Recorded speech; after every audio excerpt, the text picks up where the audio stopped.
and hot. Yeah, baby. Yeah, baby. Good morning. Good morning. Good morning. Good morning. It is May 12th, 2022. It's a Thursday. Yes, it is. Good morning. I hope you're having a wonderful day wherever you are. Um, Same day. We got a great show for you today. I was thinking about that last night because I think I get it now. For years, in the early days of late night, I was a big fan of David Letterman on late night. Every night, he would come out and say, "Boy, we got a great show for you tonight," whether he did or didn't. And he would say it every single night. And some nights it was true, and some nights it wasn't true. Well, I haven't said it a lot, but I think we have a pretty good show for you today. Trevor Nutt, very funny young man. I believe he's based in New York because he's doing a lot of the Frank Gallo shows, but quite a lot of stuff from him on YouTube. Very funny, very got an attitude and a point of view, which is not very common in young comedians today. We see a lot of jokesters. You see a lot of people who are that maybe telling stories, but not really having a point of view. This kid's got a point of view, so it should be interesting to talk to him. He's also got a active podcast, and so it should be an interesting conversation. So I do think we have a pretty good show for you today. Last night on Mind Dog TV, the show was about happiness and what it means, first of all, because and I started by saying yesterday on Twitter, somebody asked, just generically, not me, just asked, put out, "Do you believe in God?" And I saw a lot of people answering that yes or no. It's like, how can you even start to answer that question without defining what that word means? Because it means so many things, so many different things to so many different people. And I think Carl Sagan said that. You got Einstein's God, you have the God of the Bible, you have all sorts of different concepts of what that means. How can you define that? And the same is true of happiness. You can't say, "Are you happy?" without saying what happiness really means. Because happiness, the word happiness is used often. Could be a temporary thing. I'm happy in the moment. I'm happy in life. So measuring exactly what happiness is the first step, and a lot of us don't even know where to begin with that. So it's a pretty interesting program.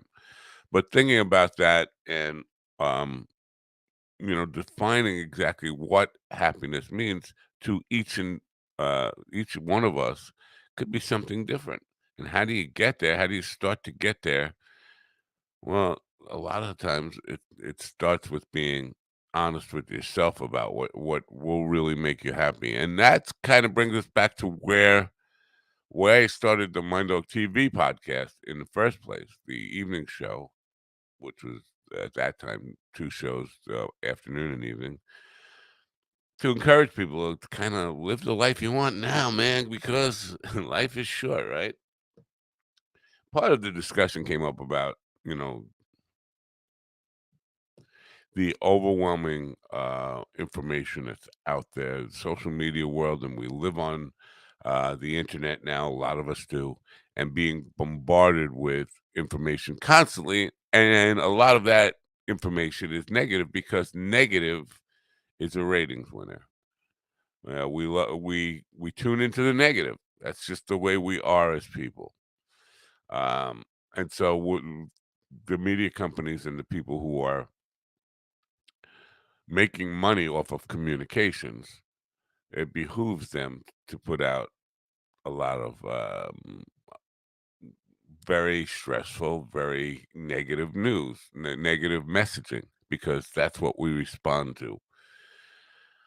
So that comes back to why we do the happy minute here. I'm just trying to divert people's attention away from all the bullshit in the world. But you can't really ignore some things.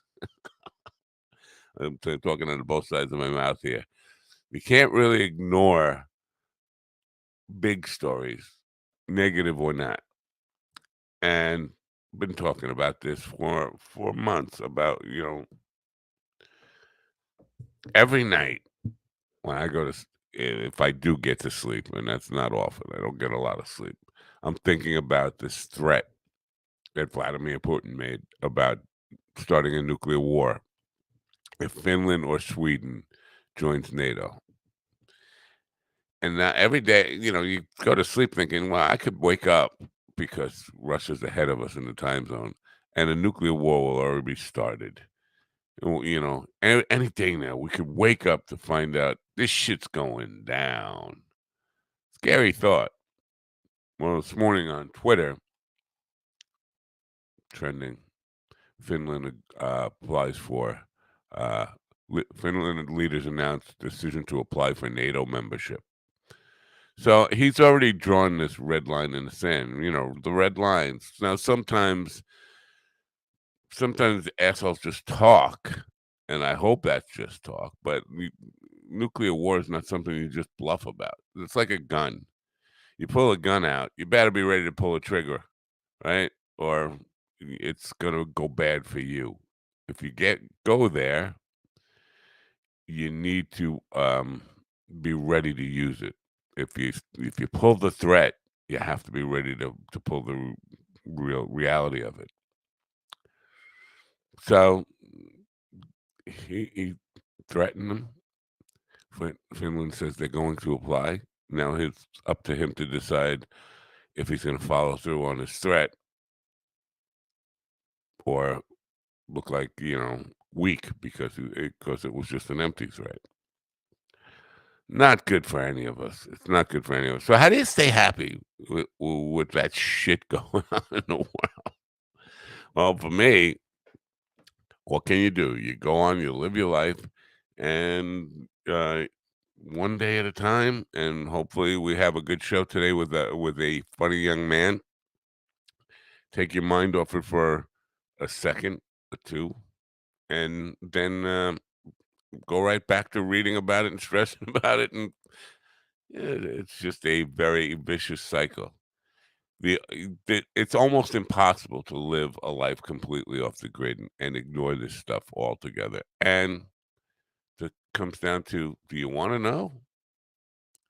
Do you want to know if we're gonna, nuclear war? Oh my God! Do you want to know if that's going to start, or would you rather be oblivious? Would you just want to go somewhere like Gurdeep? Gurdeep, the dancing guy in the Yukon with the orange turban. He's out there dancing every morning. Just be up there. I thought about this Gurdeep guy too. He's up there with supposedly no electric, no running water. He's out there dancing every day up in the Yukon. How's he charging his phone to take these videos he's putting on Twitter? That's curious to me. And how's he getting the connectivity to upload them? If they're all in really high resolution, they look really good, shot well. So he must have a camera that is a camera phone at least that he's charging some way. But just thinking about him, I think I would like to have that existence, not knowing about the news of the day, just separated from anything. It's hard to live that way. And, once you have a wife and kids and grandkids and all that kind of stuff, yeah, yeah, it's really hard to escape the grid and go to that kind of life. Anyway, I'm glad I depressed you enough this morning. Speaking happy news, how do you how do you define happiness? Um, Yesterday, I forget where it was exactly. People aboard a plane getting ready to take off and start passengers, not just one or two, but several of them. I believe it was like everybody on the plane got this image texted to them of a plane blown up on the tarmac. Kind of strange, almost like a eerie warning, like get off this plane. But all of them did it, and now that story has gone. It's completely gone. I can't even find it. I did not imagine it. I'm not that to that station of crazy yet in my life. that I imagined. So where did it go? Why is it not on Google? I'm gonna do one more time. Passengers uh, on plane. What do I want to say? Passengers on plane get mysterious text. I think what's the headline?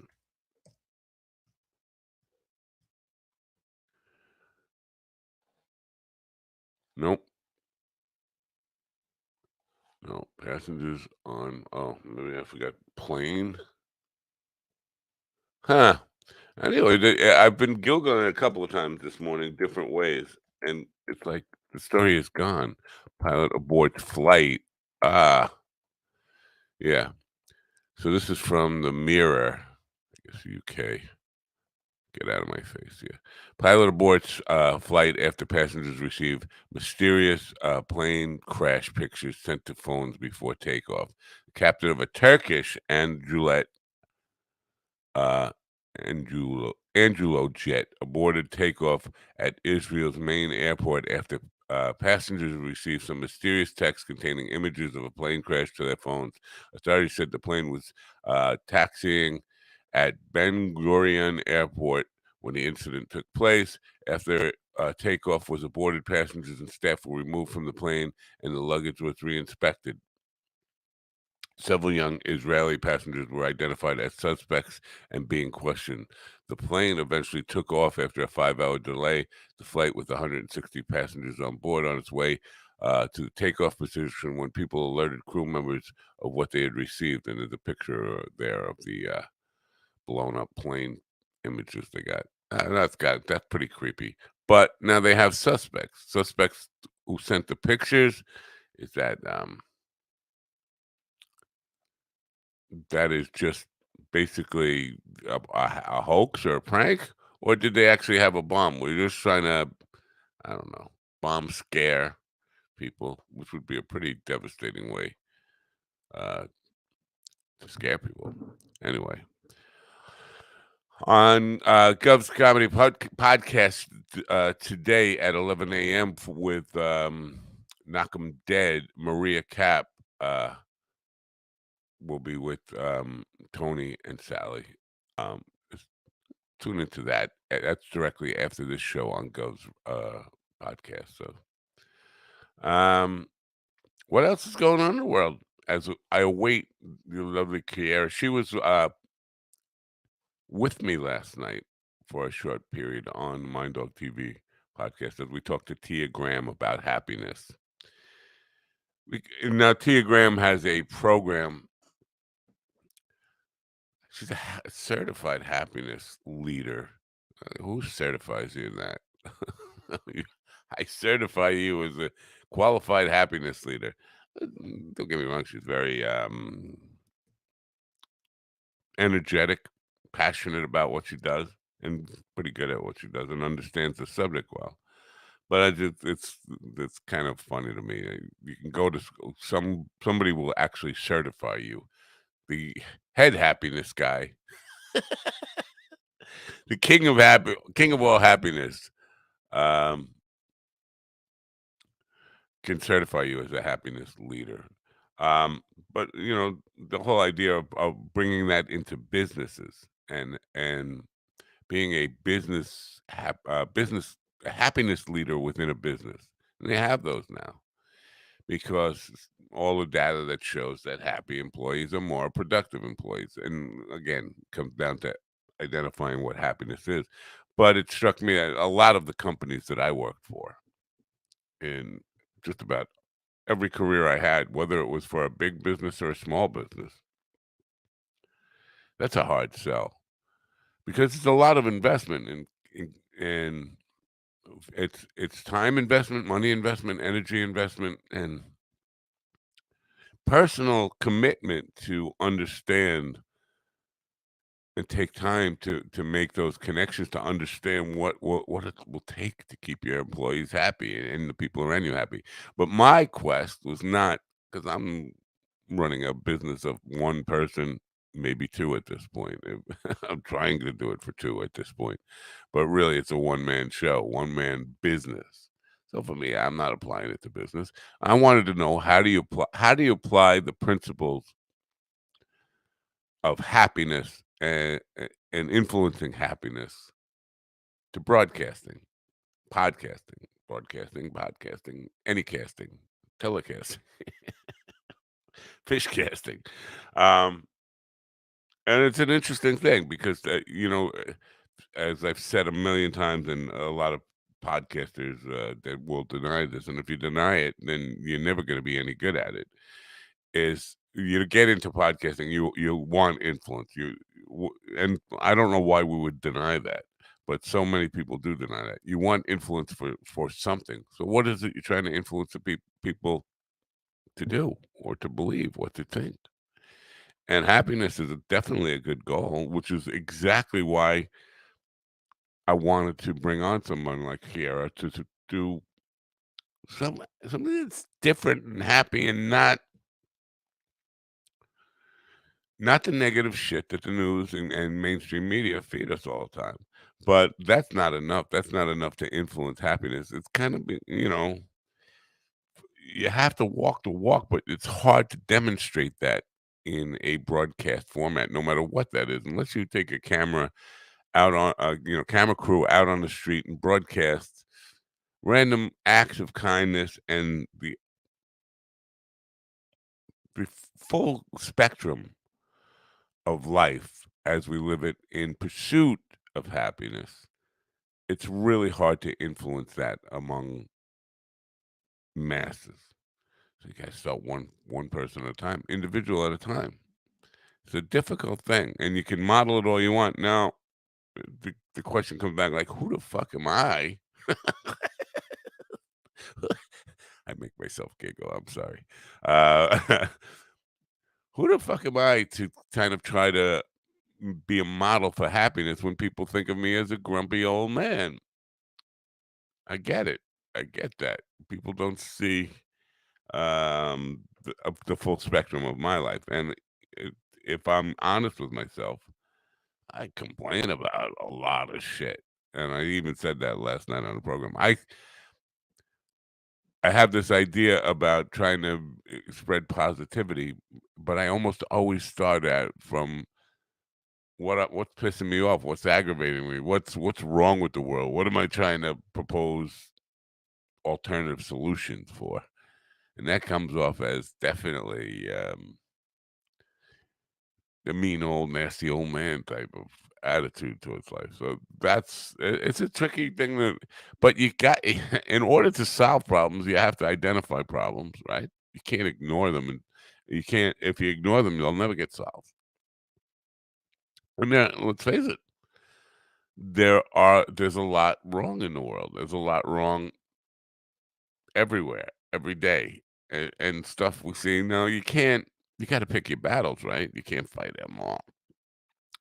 Um, People keep talking about. Um, gonna, that's an abrupt way to end that subject. So, but that you really do have to pick your battles. Now, in the news, and oh my God, my wife for the first time in a couple of weeks actually experienced going to the grocery store for a small pickup last night, and then she had the sticker shock got her, and she was talking about the prices of everything. I said, "You haven't heard me complaining for the last 4 months. Every time I go to the store, it's like I can't believe how prices are going up incredibly. Inflation, and prices are so high on everything. We're getting to a dangerous place for the economy to be with inflation running the way it is. Because I've never seen, and I've been through a lot. In 1979, the Carter years, there was insane inflation. Prices were extremely high and comparative to what people weren't making more. People weren't earning a whole lot more, but paying double for everything. It gets to be, you know, again, coming extremely stressful living in a world where you never know what it's going to price or cost tomorrow. And it's impossible to really budget when prices are going up so quickly on so many things. So it's a pretty dangerous. People don't think about it, but the the the stasis of the lives we live, and we think we want things to remain basically predictable day to day. But that rides on a very thin razor blade edge. That quality of life, the life that we take for granted, it's on knife edge constantly, and things could go very wrong very quickly. That's happy news, right? So what can we do about it? For me, it's a question of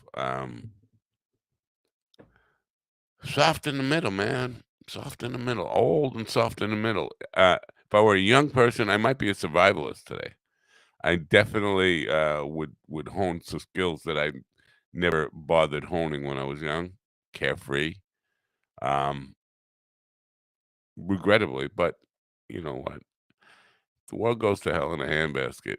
I'm one of the first casualties. The old soft man who won't be able to compete in a world where shit hits the fan. So there's that reality. So basically, I don't have to worry too much. I'll be one of the first people eliminated in the competition. So anyway, I'm going to say good morning again because maybe I started out super grumpy again. Noticing a lot of people I know born today on Facebook. You get those days where my close friends. I know their birthdays and never had to rely on social media to tell me, "Oh, it's your friend's birthday," which is something I knew. I still have most of them memorized, but now with friends that aren't really friends, they're just online names who are on my friends list. Every day there are birthday reminders, and today 13 friends have a birthday today. Some days have one or two, but 13 in a day, that's a lot of birthdays in one day. Um, s I guess that September is a good time for, conception. That's all I can say. 9 months is this 9 months from September 1st? Like, I think that's what it is. Anyway, just a curious thought, why you get people's birthdays in clumps like that. And, big one today. I'm gonna play a bit and take a short break. I will be right back. Let me see what do I got here. Oh, you know what? I'm going to play the True Fire bit because that's an intro. I don't want to play that. Never mind. I'm not going to do that. I'm going to play this one. Broken. Broken is a good place to start this morning. I'll be back after this.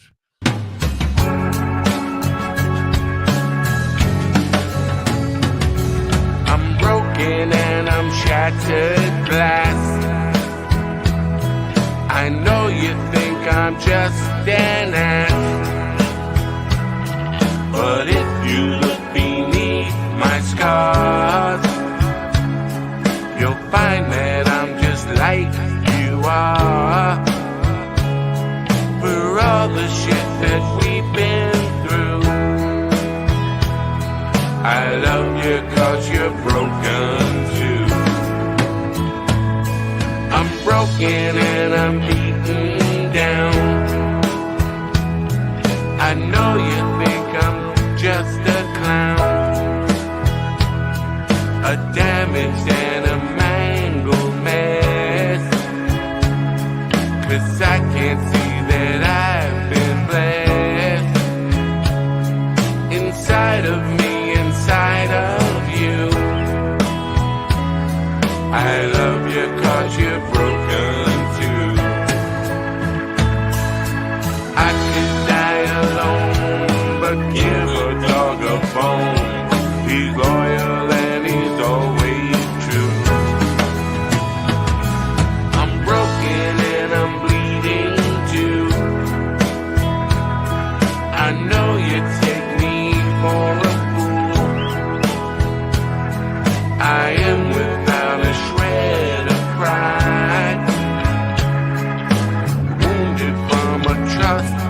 died, and you don't even have a clue. I love you 'cause you're broken too.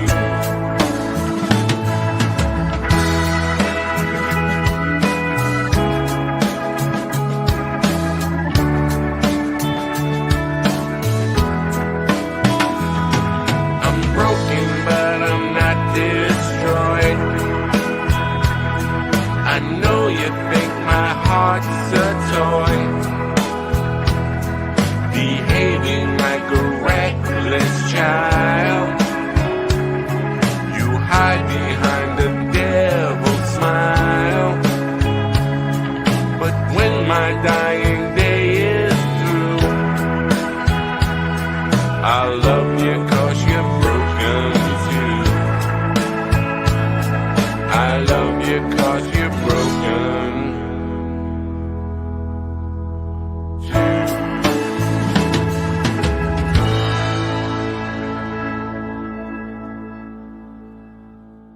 Broken too. I love you 'cause you're broken too. Because we're all broken people. We're all broken people in some sense.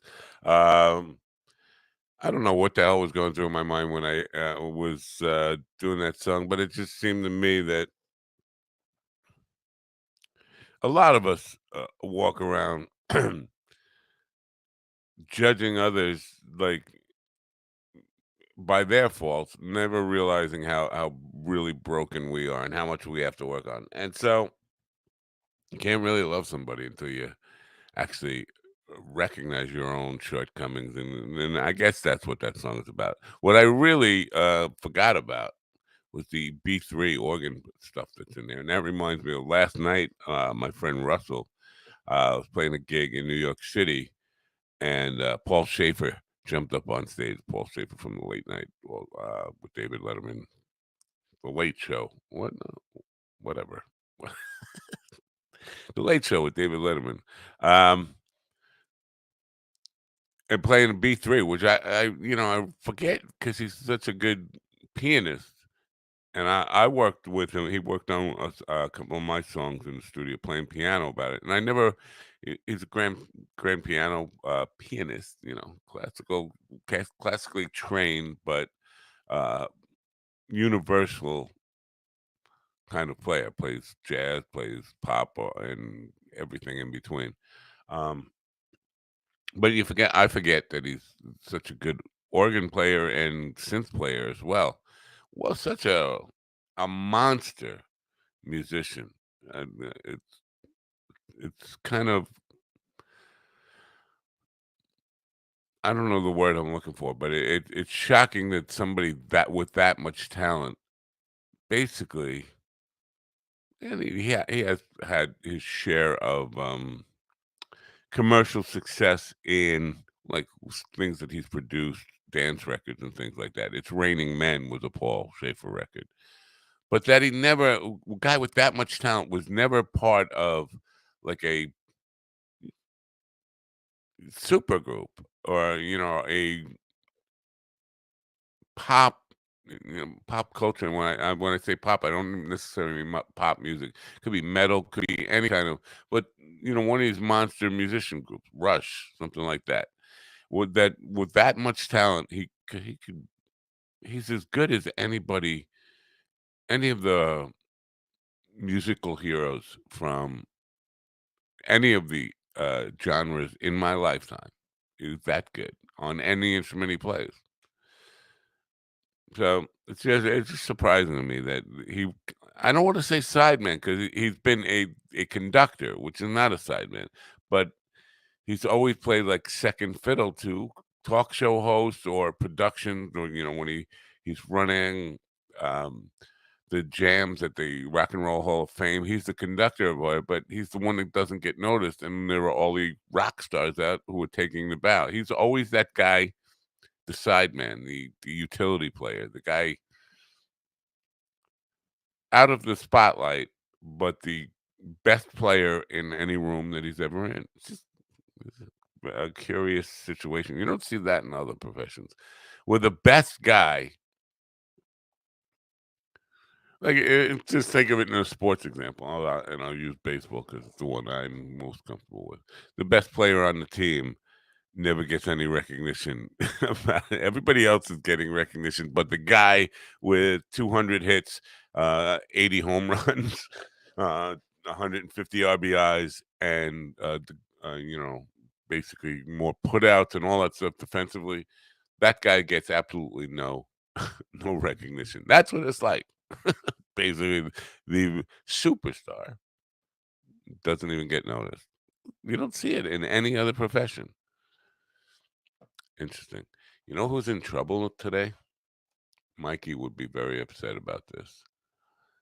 Well, the trending news is Matt Damon, but apparently Larry David is involved in something too. I didn't even know about this. That they were, I guess, hawking um, cryptocurrency.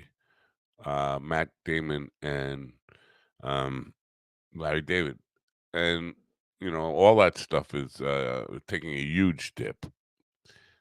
Along with the stock market, that's taking a dip, but the stock market is still way up from where it was 2 years ago. But people are calling it a stock market crash. That's beside the point. So the crypto stuff uh, is taking a dip, and I didn't even know Matt Damon was like a spokesperson for some crypto company, and I guess Larry David is involved somehow too, because his name is linked to this story as well. I haven't done a deep dive in the story at all. I just finding out about it, and I think that's a hard thing for a celebrity to be able to be expected. Now, I know people buy it because of the trust factor, because they see a celebrity face that they trust, a character they trust. Matt Damon, I guess, is a trustworthy guy. Had fans and stuff. People buy because of that. But listen, you got to do your own due diligence there, right? You can't even even if your favorite celebrity, and I don't even have a favorite celebrity. Um, Even if my favorite celebrity says buy this, it's a great investment. The onus is still on me to kind of check it out and see that everything's legit. And if it does go to shit, it's my responsibility. I'm the one who made that decision. I understand celebrities are hired for just because of that appeal, but you can't absolve the consumer of any responsibility just because they put a celebrity up there. And from the celebrity's perspective, how much homework can you really do on something to know that, I'm sure when Matt Damon, I'm not sure, I suspect. Why do I make myself laugh over something stupid like that? Because I catch myself saying stuff that I criticize other people for saying. I'm not sure. I suspect that Matt Damon, when he took the gig, hawking cryptocurrency, that he did do some research into it and believed it was a good investment for people. I don't think he did it knowing, hey, someday this is gonna tank and everybody's gonna fucking hate me. No, he probably thought, and how he's not Goodwill Hunting. Let's face it, he's not a super genius. How could he have known what the markets were going to do in the future? So to be mad at him for stuff like this, I don't know. It seems a little scapegoating. Oh, well, you were hawking it, yeah, but that doesn't mean you walk blindly in and say, "Okay, give me." No, you do your fucking homework, man. What's going on in the chat room? There are people over in the chat room. Let me see. Good morning, Kelly. Good morning, William. Not a lot of people in the chat room. Anyway, William, the West Texas Comedy Con. How are you doing with your numbers? If you're there, let me know. Did it serve your purpose? Did you get enough votes on that, or likes, whatever we were aiming for to push you to the top, or just want to know how that's going? Today is the last day to vote, right? For uh, William over at the West Texas Comedy Con. YouTube promo thing. Do I have that in the, I do have that YouTube link here. Where the hell did I put it now? Here it is. There's the link for people. If you wanna go there, you gotta like it. Oh, there's a new video. New video. So they don't have to like this one that's on there, or what is this, like round 2 now? What's going on here? So maybe that link's no good. I'll take it down then. Hold on. Ah, you know, some days I'm gonna have to learn how to click the right button. Speaking of that, Jamie Dykes is a dope. So voting ends at noon Central Time, Central Standard, no, Central Daylight Time. We're not on Standard Time right now. We're on Daylight Time, CDT. Noon Central Time today. Voting ends at noon. And so, how you doing though? Are you? They both count. Oh, so but where's the link for the other one? I don't know. We only have links for one. Anyway, um, oh, so you did 2 videos for the first for I'm confused now. You did like there's 1 round, but you did 2 videos and all the likes um from both of them get combined? Yes. I was looking for the link. Anyway, so that help William out. Go see the video, like it, click on it, share it, ask your friends to, all that kind of stuff. West Texas Comic Con voting ends at noon Central Time today. Anyway, we are awaiting Trevor Nutt, comedian, will be joining us at 10 a.m. today, and Kiara will be here at 9:30, hopefully with some really happy news. She's probably not even awake yet. She's been getting up at 20 after 9 for a 9:30 appearance. I would too. I definitely would. Um, I don't get up that much earlier than the show start anyway. Um, I love that. What else is going on in the world? Well, sports stuff. They're trying to sucker me back into the game, and I don't want to go. I'm reluctantly, uh, well, I'm not reluctant.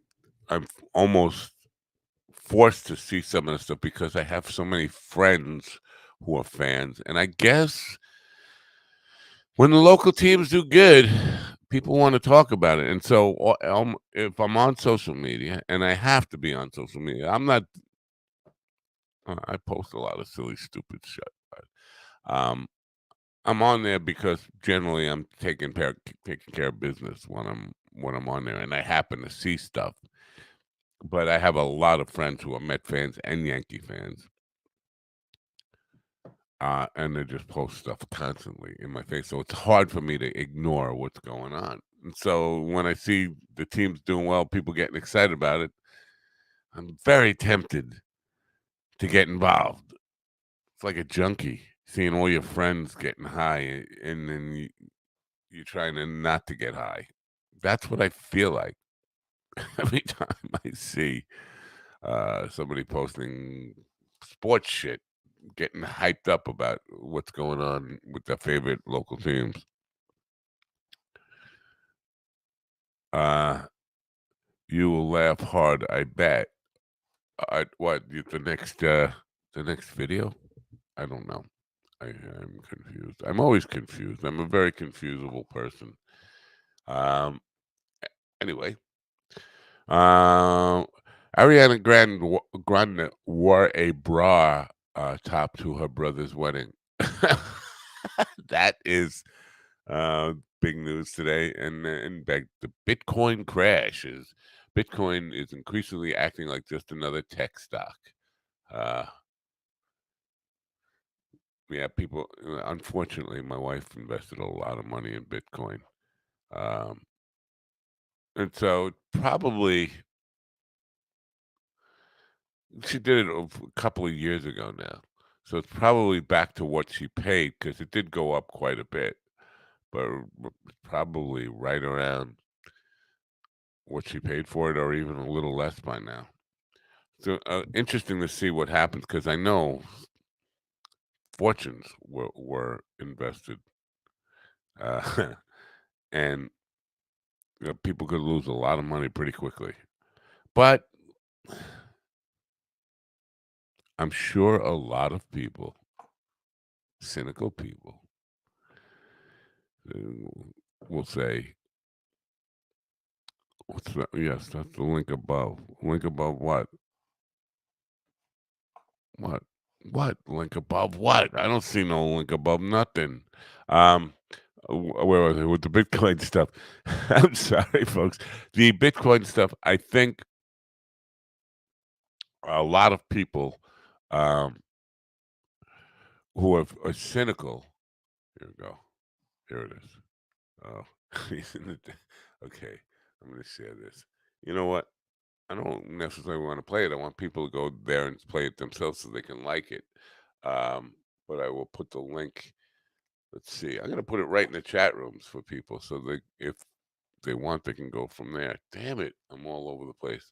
Where was I? Oh, with the Bitcoin stuff. A lot of cynical people are gonna be like, you know what? I told you so. That's what you get for putting your money in make believe monopoly money.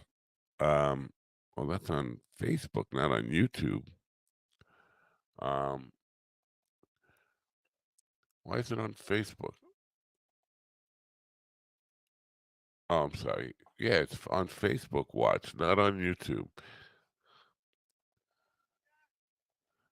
Yeah, you know what, William? I love the bit here. I love the idea about it, but you gotta get a wind screen for the microphone when you're doing stuff out there. It's a little noisy, the noise stuff difficult to handle when you're doing video, and then that will turn people off pretty quickly to watching a video. I've experienced that a lot. You learn from these things, but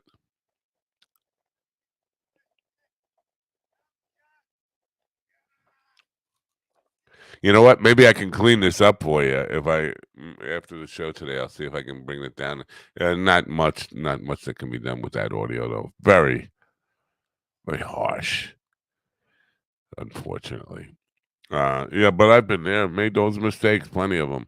It doesn't. It looks like you're doing it all on the phone, so that would be very difficult, but not impossible. Uh, to actually um,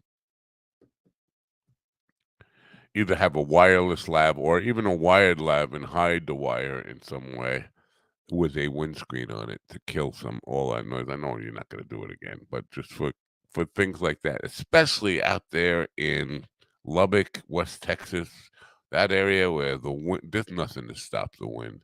Anything you shoot outdoors, you need windscreens. You need to take it into account that the wind is going to kill your audio, spoken word stuff outside.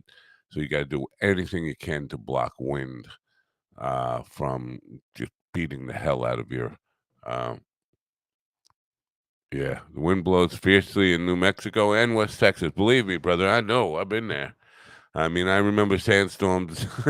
like it's like a power erosion type of thing, and being out hitchhiking in sandstorms with 50-mile-an-hour winds and or 60-mile-an-hour winds and sand just hitting you in the face at that speed.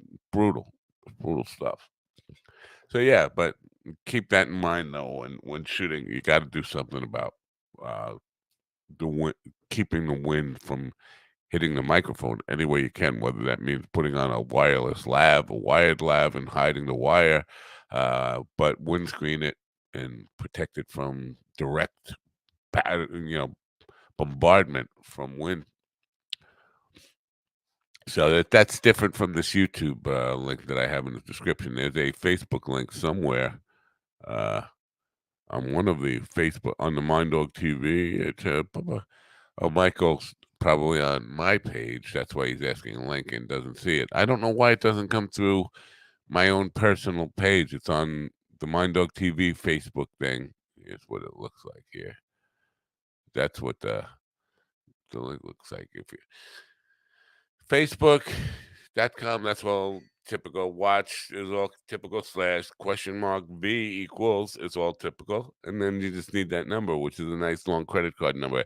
William's credit card number is 3199 5658 56979932, and its expiration date is 05/22, and his 3-digit code is 666, and his zip code is 99911. That's right. That's all you need to know. All right, now go order yourself some goodies with that. Anyway, we are awaiting Kiera coming on the program. Trevor Nutt, very funny young man, will be with us at 10 o'clock. Now, I hope I'm not building up too much. It's going to be tired and say, yeah, I can't be funny at 10 o'clock in the morning. That could be tough.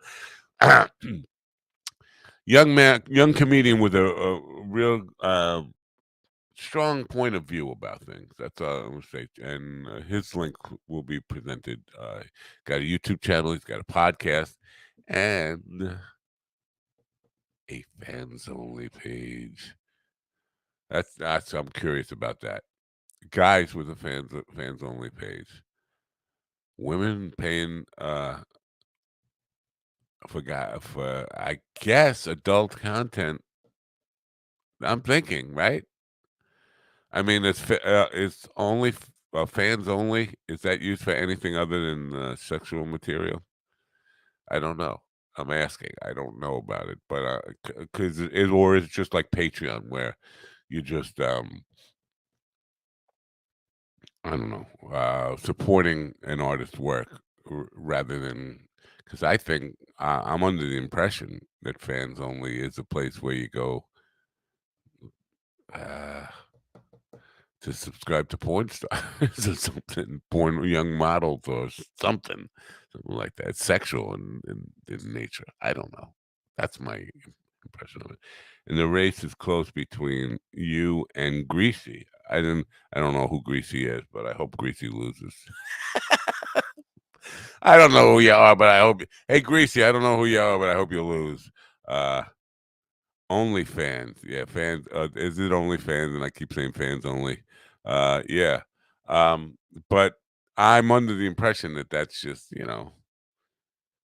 not a hookup spot, but just like wanna see me naked. pay pay to see me naked site. I don't know. What do I know? That's so weird. Somebody sent me an email yesterday. I gotta let's see if I can pull that up because it was somebody who wanted to book me on their live stream at their Instagram live stream for this Sunday afternoon. I gotta pull that up, man, because it was baffling. What the hell am I doing? Oh yeah, going to my mail. Um, Asking me to be an expert guest for Sunday afternoon. Can I find that? I don't know. I get so many friggin' emails in a day. I probably get I don't know, I can't really average it out, but like I checked my email just before going live, and that was 45 minutes ago or so. And now I have 237 unread messages in that 45-minute time, and that's typical. That is pretty typical. I mean, every day this happens. As soon as the show's over, I usually go and check my email, and have hundreds and hundreds of um, new unread emails. We're getting some very strange comments on the Sam Ha video. That's Sam Ha. That's one that I wrote about last night. Like crazy comes in all shapes and sizes. Um, wow. Um, and I've seen a lot of things that I think are just crazy out there. But that Sam Ha thing the other day, and it's not crazy in a I don't know, in a very negative way at all. Just crazy, and I can't believe this actually exists or is a real thing. Was and you have to see the clip. I put it out there. It's called "Is This the Greatest Comedian Who Ever Lived?" And it's just Sam kissing his uh, puppet panda puppet. He calls Tommy, but Tommy's not his real name, and Tommy doesn't talk. Tommy does talk, but he didn't want to talk, according. Just a very, but the craziest act I think I've seen since Andy Kaufman. The first time I saw Andy Kaufman, and I had to say to myself, "What the fuck?" Uh, and that kind of stuff appeals to me. The what the fuck this stuff. Um, but that sticks with me, and, like, again, I've seen all sorts of crazy comes in all shapes and sizes. Oh, I know, I can look in the sent folder and find this thing pretty quickly because I did reply to him. Roman, uh, Roman says to me, "Hi, Matt, I hope you are doing fine." Now, I think I've had Roman on my podcast. I gotta look that up.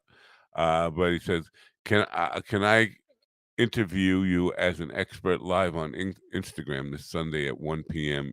Eastern Daylight Time. I will ask you strategies to help my followers stop watching porn and generally grow themselves.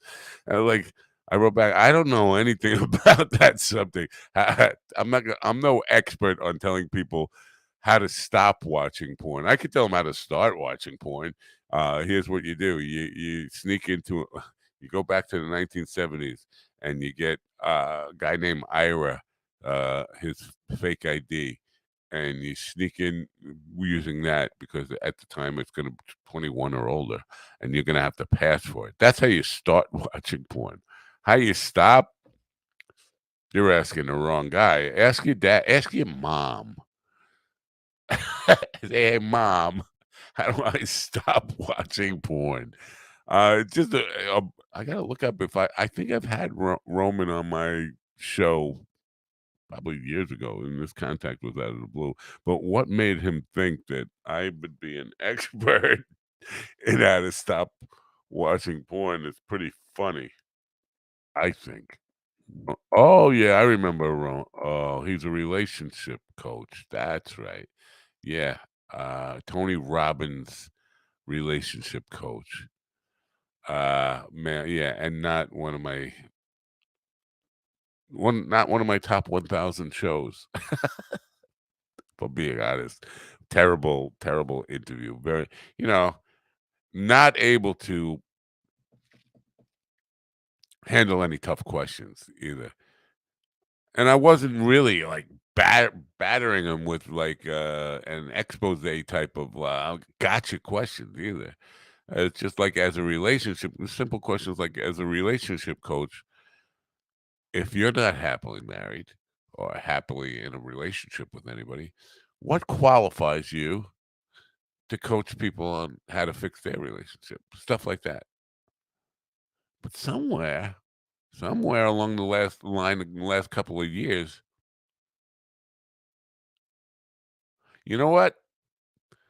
I think he might have got that impression because I said, I mean, I'm remembering the interview right now, and uh, with almost all these relationship coaches, I say a lot of the part, a lot of the problems I think exist within relationships. How do I put it? And I said, I think basically, and why we have an ED, not a problem, a ED epidemic. But again, not necessarily a problem with, but people buying pills, boner pills. I think a lot of that has to do with guys beating off too much to porn. So when it comes to fucking their old lady at night, they got nothing left in the tank. And I say that to almost every relationship coach I've had on Mind Dog TV. Like, big part of the intimacy, sexual intimacy problem in society today, I think it definitely due to overstimulation of the American male or males. I could include all males worldwide. Overstimulation and over masturbation of the American male to the point where it a lot of people have the mindset that it's easier just to rub one out, yank one out, and get move on with your day, than to have the whole experience of sexual intercourse, all the calories and energy it takes to burn that, the time commitment, and all of it. So relationship, and I did say that in that interview with him. Now, where he got the impression that I might be an expert on how to get away from that, I have no idea. I have had back to back. I had a porn addiction expert, a guy who helps people with recovery, like AA for porn addicts. And I had him on one day, and then the next day I had a porn star on who swore there is no such thing as pornography addiction. No, I disagree with her. Because she's well, it's not like a cocaine addiction, and then science has proven that there is no bullshit. If anything, gambling can be an addiction. Any behavior video games can be an addiction. Anything that you have to go to get your dopamine rush to get through the day is an addiction. So the idea that there's no such thing as a pornography addiction, that's people who are in the industry or protecting the industry. Uh, but so I don't understand where he got the idea that I might be an expert. I can hook him up with experts about uh, people who all claim to be experts. I don't know how you could be an expert on it, because I think every individual's different. But I can hook him up with somebody who claims to be an expert on how to beat how to beat how to end your pornography addiction, beating it. Maybe poor choice of word. Hey, looking in the chat room here. Good morning to everybody who's out there. There's a lot of people out there. Um, Nice to see you here. I do have I think, a really funny comedian coming on in a half hour or so by the name of Trevor Nutt. Speaking of beating it, and OnlyFans. Is that how I got on this subject? Yeah, I started talking about. He had my guest Trevor Nutt today has a OnlyFans page. I thought it was fans only. OnlyFans. Uh, it's a young guy. I think if I were a young man in today, because I definitely pursued people. Here we go again. Self-revelation. I pursued. I was a nude model for art classes, but definitely thought about getting into adult films when I was in my early 20s, when I had a body for it. Um, so I think if I were a 20-something young man right now, I'd probably have one of these OnlyFans page where, you know, whatever he cyber me, whatever. Pay to see me naked, baby. You want to pay? I'll put up my Venmo right now if you want to. Here we go. $1 a button, folks. No, that's cheap. I'm too cheap. Christina said we will need to see proof of that. What, the nude modeling for the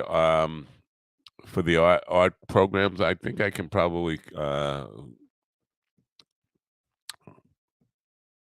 think I can probably find that on a hard drive somewhere. Um, Most of the artists in the room were guys, art students. There were a couple of women in the class, but the majority are. I'm sitting on a bench, basically for 3 hours, and it was a lot of sketching more than anything. It wasn't painting, um, and I believe even in the day, it seems like a lot of money now for 1970. 77, $5 an hour, $15 for 3 hours sitting on the bench naked, and that was a lot of money. $5 an hour was a lot of money at that time. It was above what minimum wage was. I know it sounds like bizarre, $5 an hour, and I'm raving about it. That's what I got paid to sit naked on a bench for, all right, for a bunch of dudes mostly, and maybe 3 girls in the class, and it's hard. It's hard. It's hard to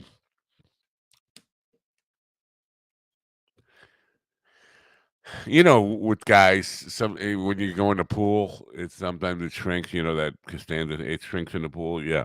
Well, on the when you're in an art class, when you're in art class and people are drawing you, you definitely get the pool effect. That's all I can say. So it's hard to be proud when you're the object of an art class drawing you naked. For a man, I don't know any women who did it. I have my roommate did it as well, but I don't know any of the girls who actually posed naked for the classes. I think it's easier for a woman not to get embarrassed because you don't have the pool effect. I mean, it's. I'm thinking back to I was still adolescent, obviously in my 20s or late teens, actually, is when it was. So I was 18 and 19, actually, when I was doing it. But um, that mindset, listen, a man measures himself by that. And so if you get shrinkage on the stool and even with only a few ladies in the class, it still is humiliating to some extent. So but the money was necessary. I needed the money. Anyway, Kiara's here. Now, let's see if we can brighten the day a little bit with something happy, upbeat, uplifting, whatever you want to call it.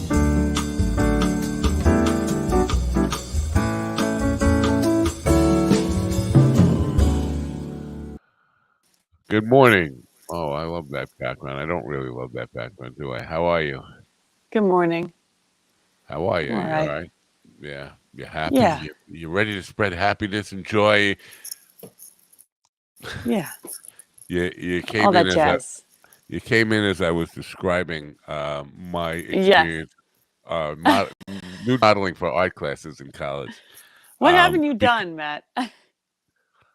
I It's haven't done a lot of things. I've never skied. Oh, I ah, water skied, but not snow skied. I've never skied down a mountain. Have me as you? well. Me no, I've water skied too, but never skied. I think for Actually, me it would end pretty quickly. I would just be falling down the mountain. yeah, me too. I'm not very athletic. I so basically I could just fall down a mountain and say I skied and get Right. cross that one off the bucket list. Right. But the reason I brought that up was because the comedian who's coming on today, his name is Trevor Nutt. He has an OnlyFans. Is it fans only or OnlyFans again now? OnlyFans. OnlyFans. Yeah, OnlyFans. He has an OnlyFans page, and I'm thinking, he's a young man, and I'm thinking that's not like Patreon, like supporting an artist. That's actually like a sexual kind of thing, right? OnlyFans, like. Yeah, I think so. Yeah. And so I said if I were a young man in my 20s, I'd probably be doing that for extra cash because I had very low standards as far as that stuff goes. But I, I don't. If I had to take pictures of myself naked, I would be humiliated and that's where I was going with the artist stuff. When you're sitting there on a stool taking pictures of yourself naked, it's hard to remain proud for a guy. For a woman, it's easier because you're beautiful no matter what. You just keep. But for a guy, Oh, your mindset's the wrong place. All of a sudden, your body is not that impressive. right, right. Um, I've done modeling, not nude, but I sat in for a class and they all drew me, and I made $50. But the lady did tell me if I were nude, she'd give me like $150. But I Oh, it was a couldn't. lady. It was a woman. It was an art class, and I Yeah. sat in and then I looked around at the end and saw everyone's drawings of me, and I was like, oh come on. Mine was astonishingly. all the drawings that I had, and I have some of them on a hard drive. I brought because some Christina said you needed proof. I think I have some. They were astonishingly accurate. I mean, I thought that I was looking in a mirror. A lot of them really good drawers. But your class, when the art class you posed for, were mostly guys, because mine was, I think, out of 20 people, No. it might have had three women. Really? Yeah. Mine were mostly female. Oh, okay. Yeah. Yeah. I wouldn't. I don't think I would have been as self-conscious if it was all guys. Wouldn't care. But the fact that there were three women, I Oh. wanted them to be impressed with my naked body, and it wasn't being impressive. Yeah, but have you ever seen the statues? You know, the marble statues. We went to the Westbury Gardens recently, and there were some naked men statues, and you know, I'm like, wow. I mean, they're like like little peanuts. And but you know, whatever, it is what it is. Like the guy was cold, the guy was embarrassed, you know. But I was in the pool. you're in the pool. He came out of the pool. Carl says you can sell just feet pics on OF. I guess that's OnlyFans. Yeah. I know. I'm working on it. I'm working on how much beautifying my feet. Who's the customer, and how much do they pay for that? Thousands of dollars. Get out of here. Come on. There has to be someone that'll pay thousands of dollars. Maybe not for my feet, but for a good set of feet. You know.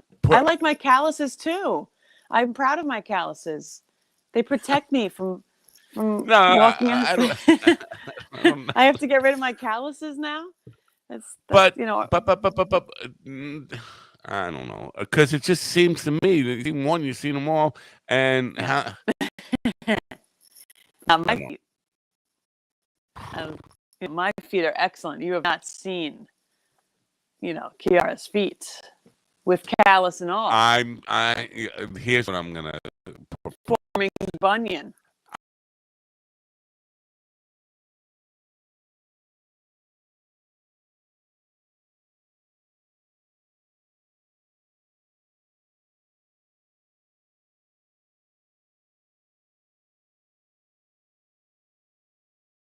I knew back in the day when it was in an analog pervert world.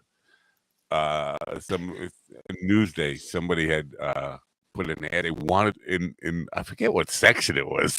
But it was Newsday. It was definitely a Newsday. They wanted to buy panties, and my roommate at the time said we should just get a bunch of go to the store, buy a bunch of panties, and sell them to the guy. Like, Right? Did you? No. Oh. No. Well, it was going to be about we'd have to get a girl to kind of call him and say, because it was the analog, it was before the internet, so we'd have to find a girl who could call him and say that she was the one selling the panties and give her address or her address, because it would have to be by check or something, right? It was just weird. It was too much to set up. Wow. I mean, you could have wore them and ran on the treadmill, and he would have been smelling a dude's swamp ass. That was kind of the joke, yeah. Like what? It never worked out. But again, like there's not a whole lot of money. I think he was offering like $5 or something. Something's really small. Ew, gross.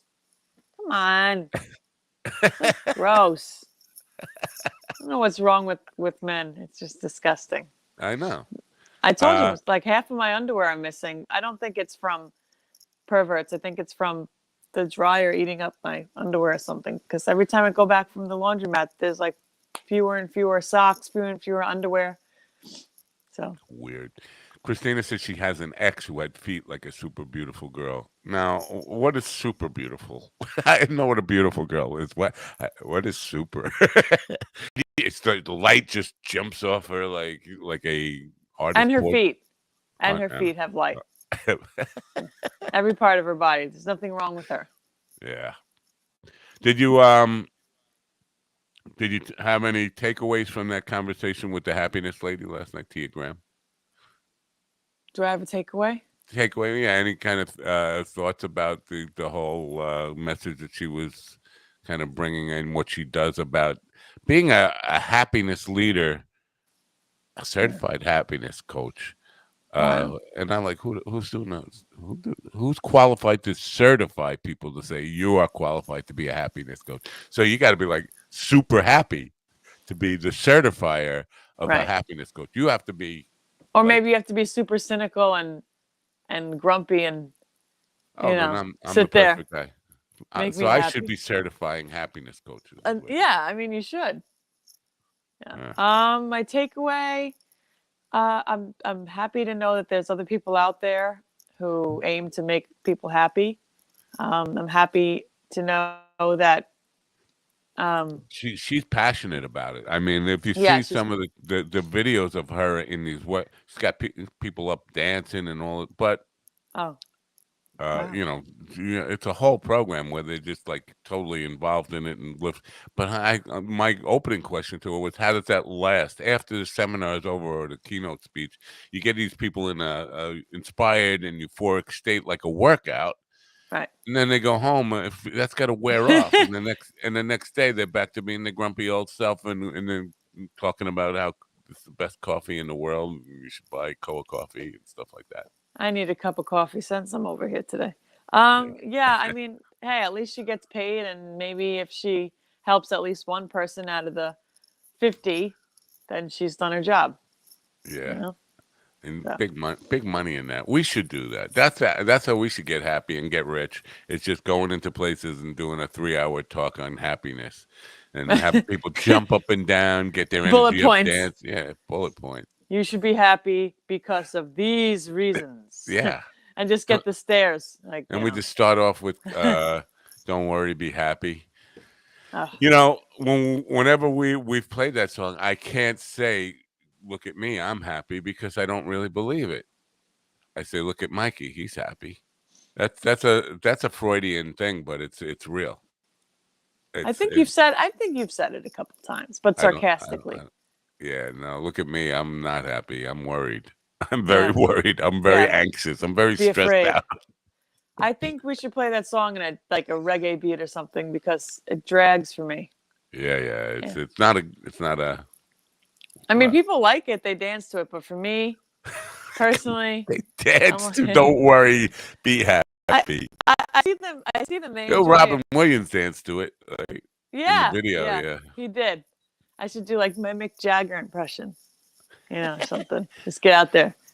Oh But man, I saw Justin Hawkins like ripping apart Maroon 5 for the moves like Jagger really, video. Yeah, yeah. He finally got around. But he generally, Justin Hawkins from the Darkness, he has this thing where he says nice, be nice day, and basically he talks about music videos and music and songs and stuff from an analyst stuff that people hate, but he's just going to find the positive in it.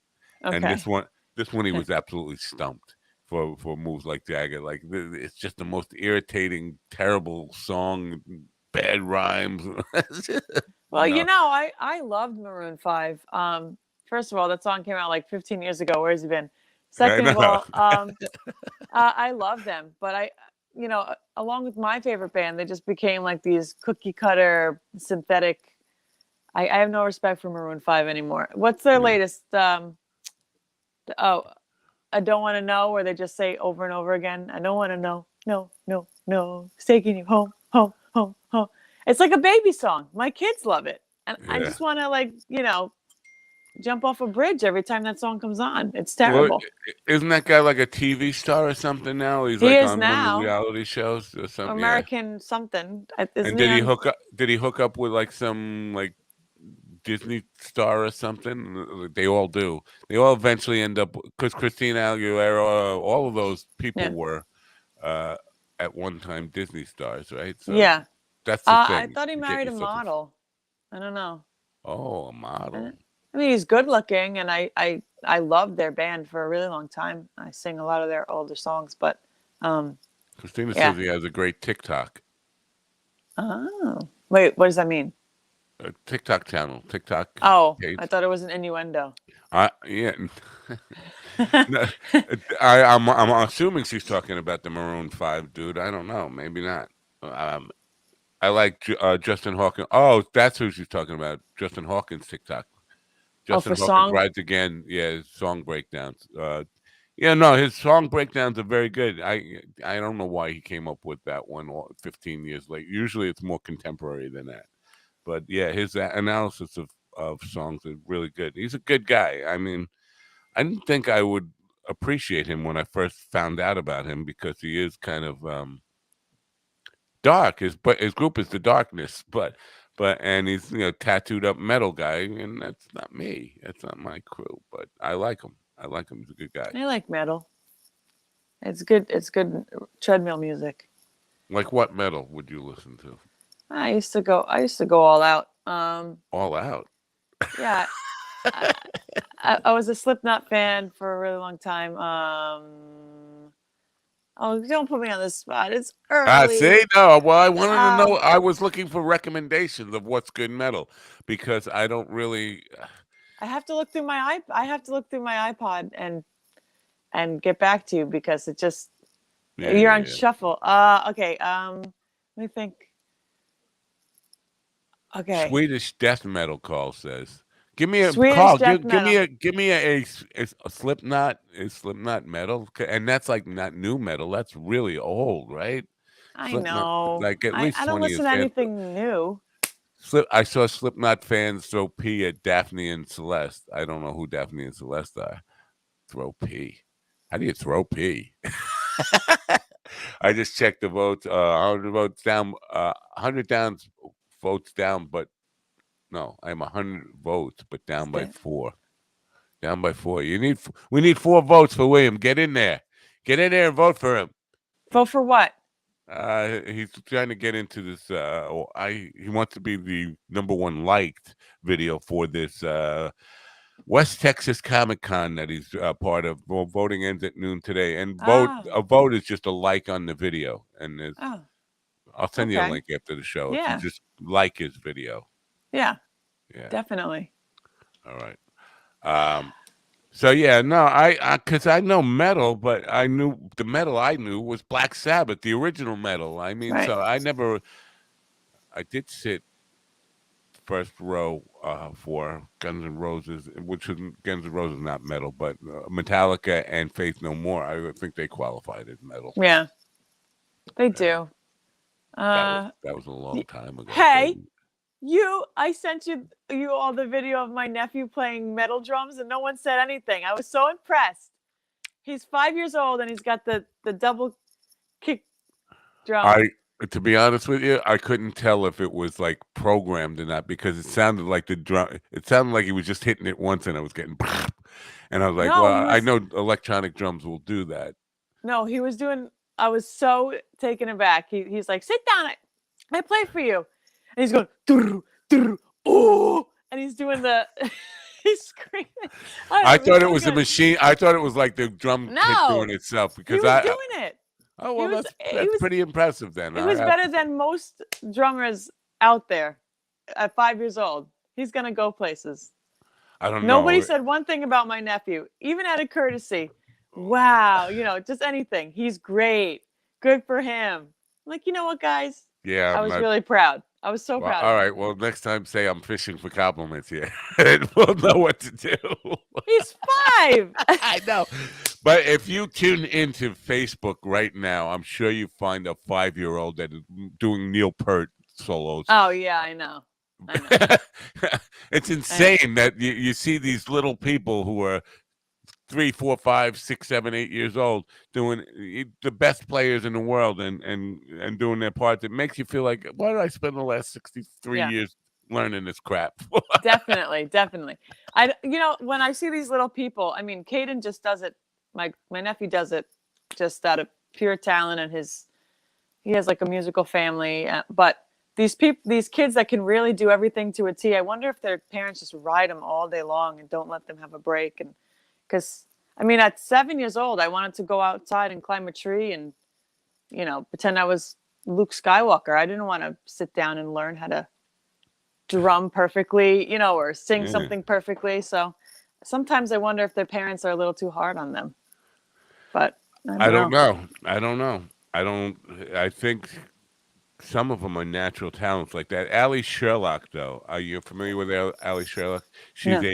a she started singing on the streets of Cork Island at 11 years old with an acoustic guitar, and had an amazing grown-up voice. And Wow. she doesn't, she's not like a really good guitar player, but she plays and sings. But now she's probably in her early 20s.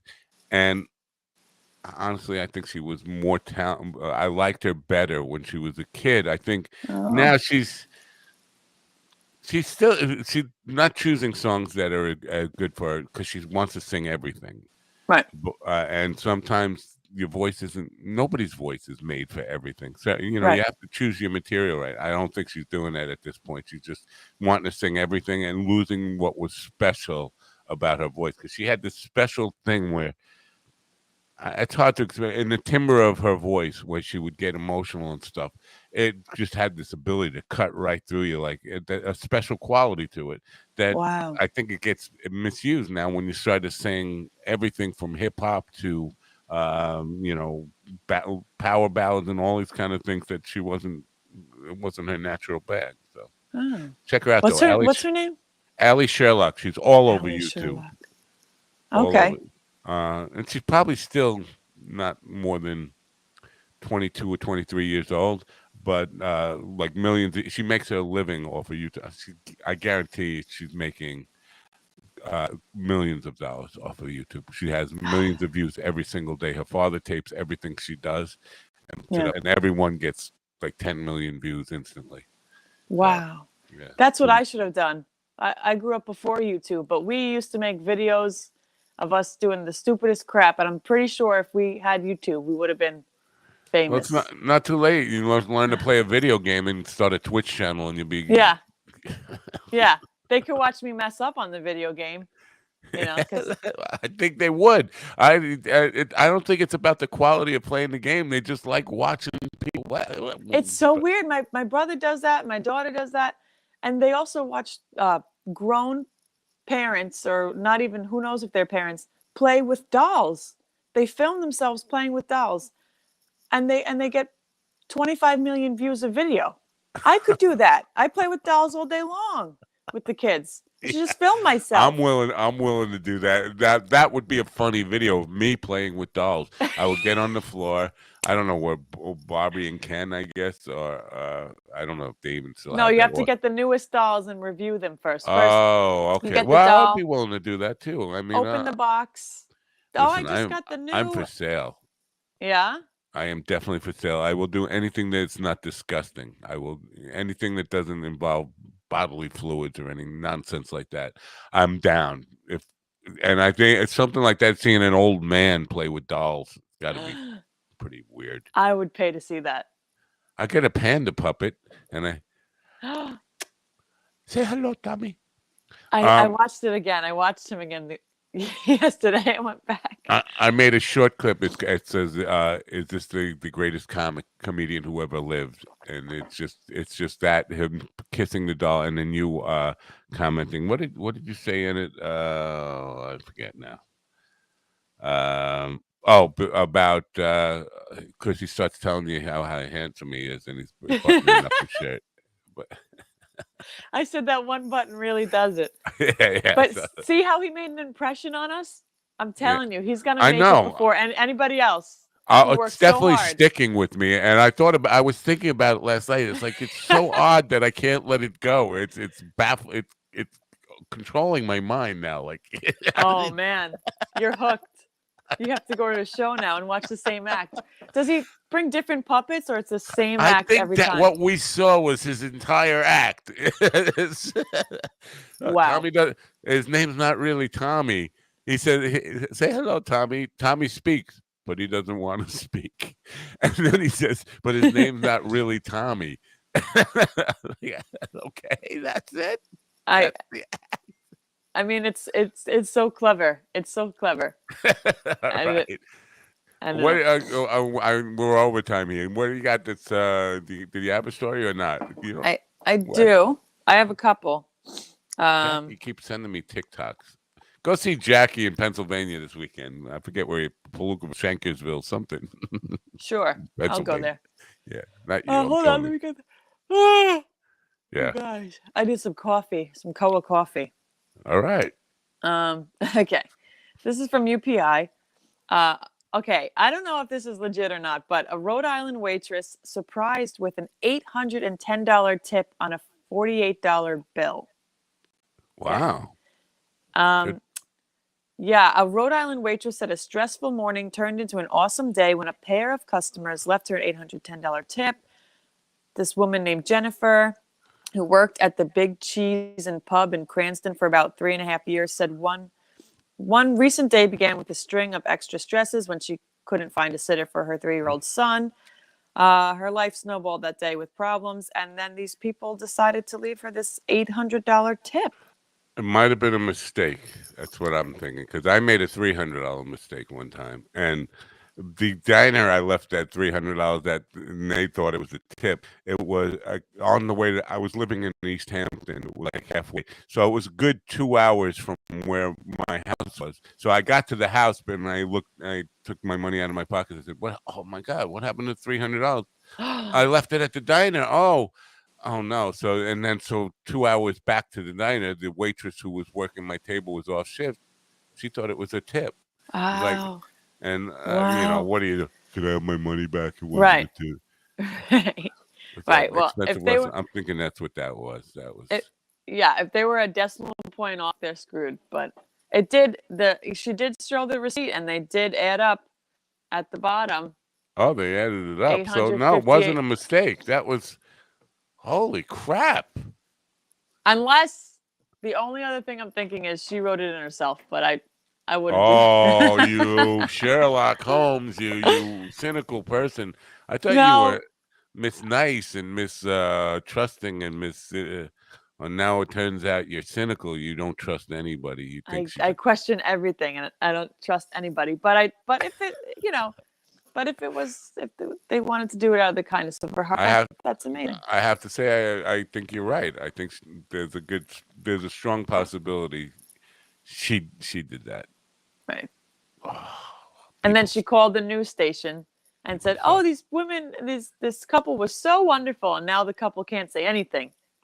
Right? Yeah. Mm. All right. Well, it's kind of happy news for the waitress, I guess. Yeah. But unless she's an evil scammer, then we don't want her having happy news. We'll think about it. All right. I'll see you later. Bye.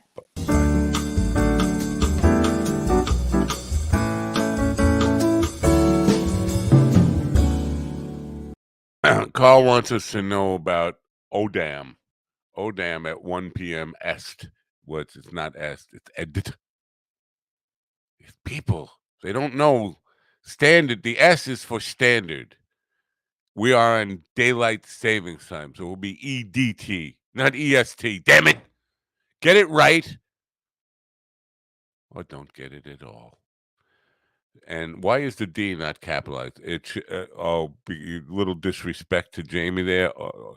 Of gets capitalized, but Dykes doesn't, and gets capitalized, and man gets capitalized, but the D, no capitalized. Poor little Jamie, no capitalization for him. Disrespectful. That's a very disrespectful thing to do. Today's show is brought to you by Koa's Coffee, and I need a fresh cup, so I'm going to go get some. So in the meantime, I'm forcing you to sit through a commercial you've seen. Wait, let me take Carl's comment. You've seen this commercial probably 200 times now. No, because this is only episode 126 or something of Coffee with the Dog. But you've seen it 126 times. That's enough. Anyway, Koa Coffee is our sponsor today. It's great coffee. It's so great that I have to go run and get some right now. So watch this. This episode is brought to you by Koa Coffee. If you are a coffee connoisseur and want to experience the best coffee Hawaii has to offer, no blends, no compromise, try the true taste of Aloha. Koa Coffee produces premium Hawaiian coffee, hand-picked, expertly roasted, and delivered from Hawaii to your door with Aloha. From award-winning 100% Kona coffee grown on the slopes of the Mauna Loa volcano to the unique mocha beans of Maui, They strive to provide their loyal customers with the best quality and freshness. Since 1997, Koa Coffee has been known far and wide as a product of utmost quality, and their awards prove it. Far and wide, Koa Coffee was featured in Forbes' Top 10 Coffees of the World. This is the coffee Forbes called the best coffee in America.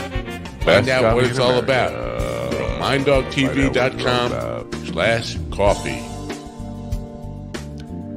Coffee, coffee, coffee. Hey, I like that groove. Hey, yeah. Hey, you. That's right. Turn around. I got coffee, baby. I got coffee. I got fresh, hot coffee just for me and you. I want to play the Sam Ha bit. Maybe I should save it for when Trevor Nutt joins us. I don't know. What do you think? Ha? What did I do with ha? It's not there. Desktop move. Oh, there it is. Ha. Can I add that? No, that's Nick move. No, and no. I don't know what I did with the Sam Ha piece. Maybe I lost it. I lost my Sam Ha. I could share it from YouTube. That's what I might have to do. Did I just get rid of it? Am I that? Oh, there it is. MP4. So I could do it from there. I don't know why I trashed it. If you haven't seen Sam Ha, and I would appreciate if people, it's getting some weird comments on YouTube, and it seems like it might be bot behavior, but they're nice bots. Generally, the bots, when I get bots, they're pushing like some sex site or something, buying my pictures, and weird shit like that. These seem to be very complimentary of Sam. So I'm thinking it might be his following. And let's face it, his following, if he's got a following, it might be Iranian, which would, because it's this weird language for. I don't know, I'll go through some of them in a second. I'm going to share the video here, though. Stuff I have, and also I have a puppies with me. His name is Tammy. He's a real person. He can talk, but at the time he want to talk, Tommy, please just say hi to the people. Yeah, Tommy is very good and nice person. He's a migrant also. His real name is not Tommy. Real name is not Tommy. Let's say, don't worry about it. It is me. He's angry about it. He don't want to say something about himself. His name is not Tommy. His name is Jung. Tommy. He moved from China. Don't worry. I was a huge Andy Kaufman fan, and very much influenced by some of the insanity he did. Now he got himself in trouble by being too committed to the bit sometimes, like wrestling women and stuff. Yeah. I'm good with that. Are you wrestling women? No. Yeah, if they let me, I am good with that. I like it. Wow. I'm not wrestling you. Forget it. Okay. I have like little noodle arms. I can't even, Me too. Anyway, Sam Ha. Is that the greatest comedian who ever lived? Anyway, I blame Reagan. Reagan for what? The little D? I don't know what you blame Reagan for. What am I missing here, Carl? Anyway, just I can't believe none of my friends are commenting on on the Sam Ha video. I want to find some of the comments that I'm getting on his video, because I think it was a full video, not that short one that I just put up saying is he the greatest comedian of all time, or whoever lives, whatever I put in there. It's actually his video that is getting the comments on it. And see. Well, if I just go to comments, I should be able to see most recent comments here. You are kind. Thank you. Glad you. Such a gorgeous video is what it says. It's really weird. Stupid, stupid a super video. You are so inspiring. Now, this is on the full episode with him. Nice have considered a master class. Now that sounds like a bot that didn't even watch the video. That's just a weird reply. Nice have considered master class. There's no master class. What the fuck are you talking about? I think people would love this as the next. But they have real names. Melissa Lawrence, Monroe Shepard, Lily Hamilton, Lydia Bullock. I think people would love this. Josephine Fuentes, nice with the applause hands. Now that's probably not a bot. Maybe it is. Then the next one, Holly Davidson. Holly Davidson, like Harley Davidson. Holly Davidson, you are literally God.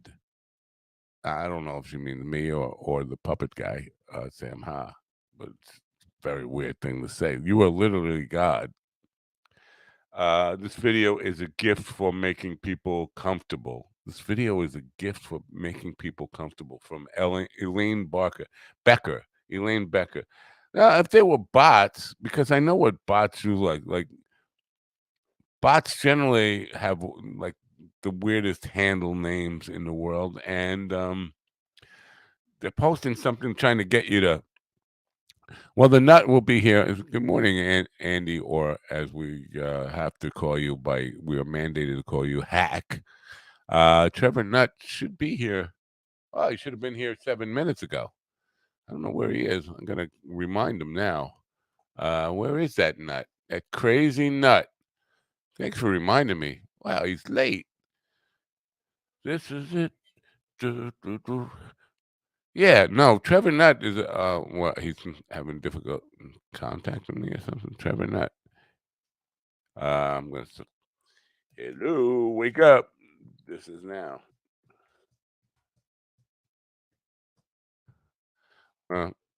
He seems to have forgotten, possibly. Is that possible? I booked a date on podcast and I forgot. Sisters Oregon is calling in. Let's see if this is something. Hello? Hello? Hello? Is this a spam?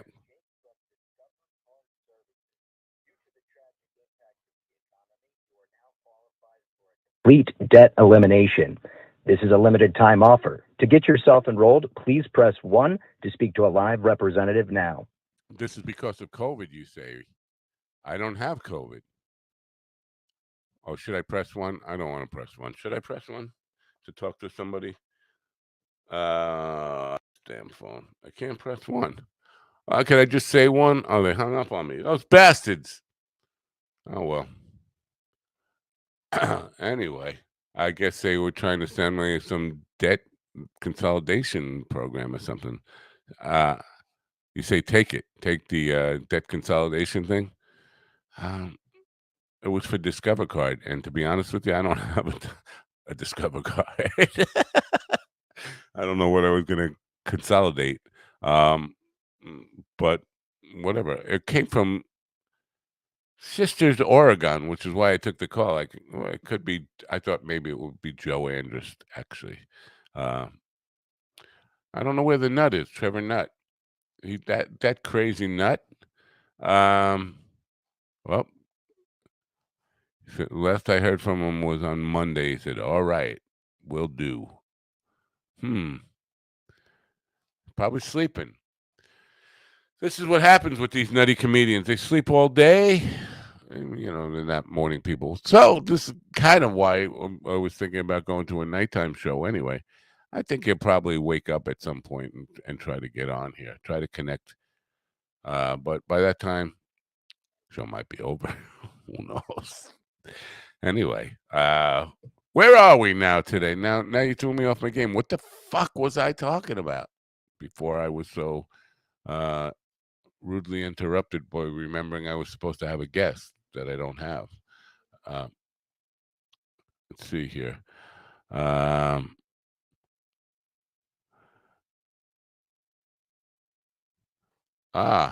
You guys are talking behind my back, Jamie and Carl, about today's show. What else is going on here? So somebody replying to me about, what the hell are they replying to me about over here? Oh, the whole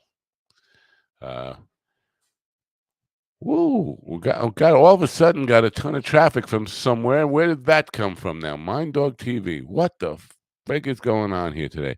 Hey Andy, I need your address for the pork rinds. Wait, you're sending pork rinds? You're sending pork rinds to Hack? Hack makes his own pork rinds, doesn't he? I'm feeling blue-balled with a lack of nut. I know, me too. I mean, I was hoping we would bust a nut here today. Unfortunately, we're nutless. We have no nuts. Iron Chic baby. Oh, this is what's happening. Am I going to get gabagool? Gabagool is. Am I going to get like inundated with these Twitch people now? I like when this happens. All of a sudden, see now this looks like bots. That's the kind of savage sack lunch. That's the kind of traffic that I'm used to getting and seeing bots from, not those people saying nice things about Sam Ha.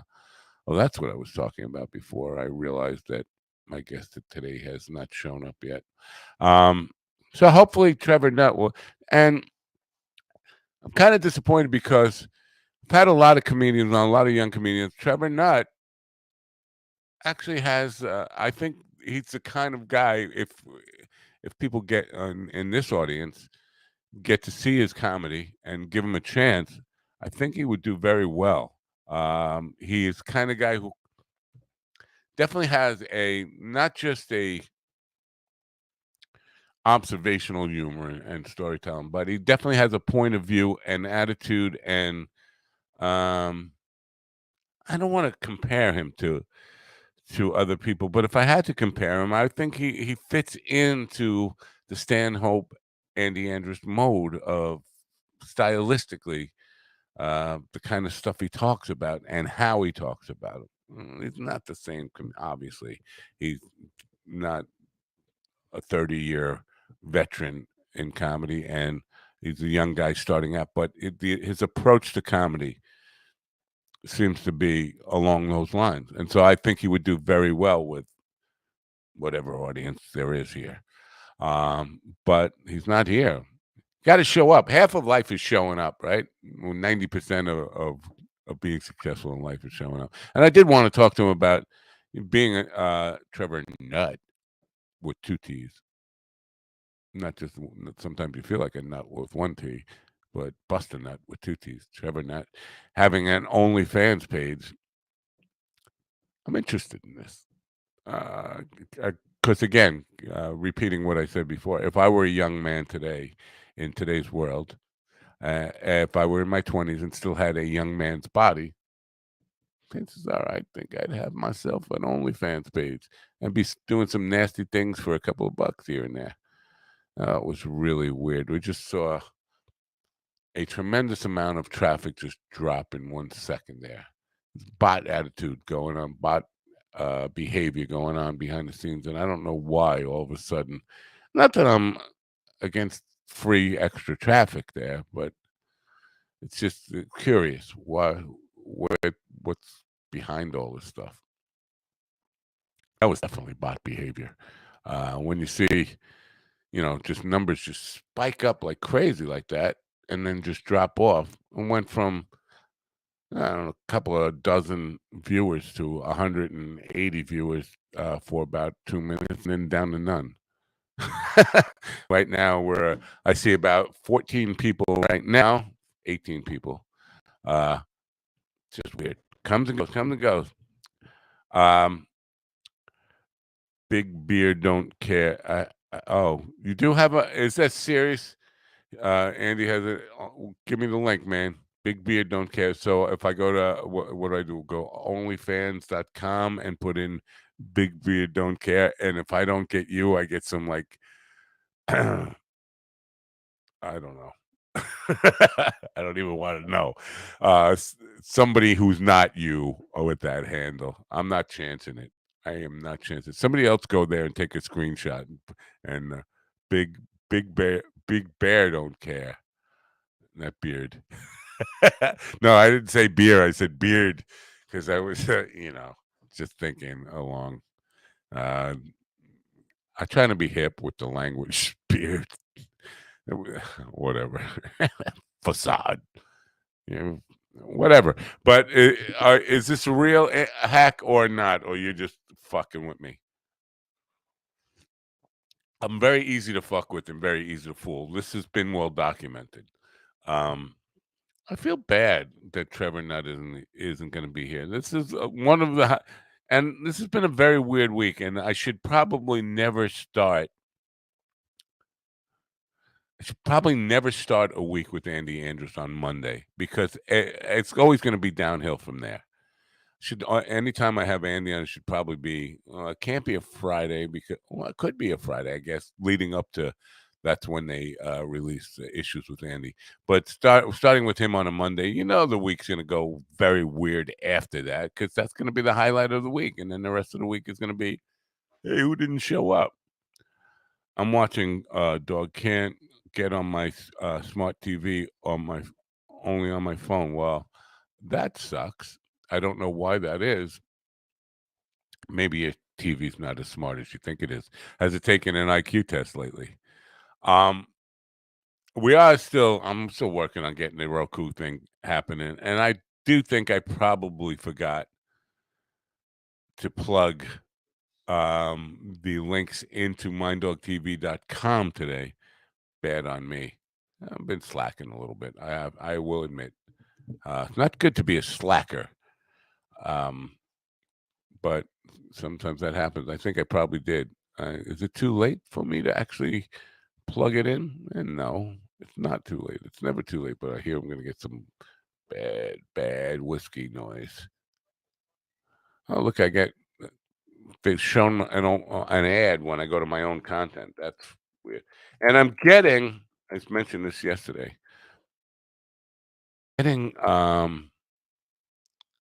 notices from YouTube that people are using my content without paying for the license, meaning my music, which I think is a wonderful thing. Now, and I'll let that go on for as long as I need to. I mean, I would love it if I could get lots of people doing that, but I'm just surprised that in the last 2 weeks, definitely have seen a spike of people pirating my music. And to that I say thank you. Please tell your friends to come back and pirate my music and put it all over.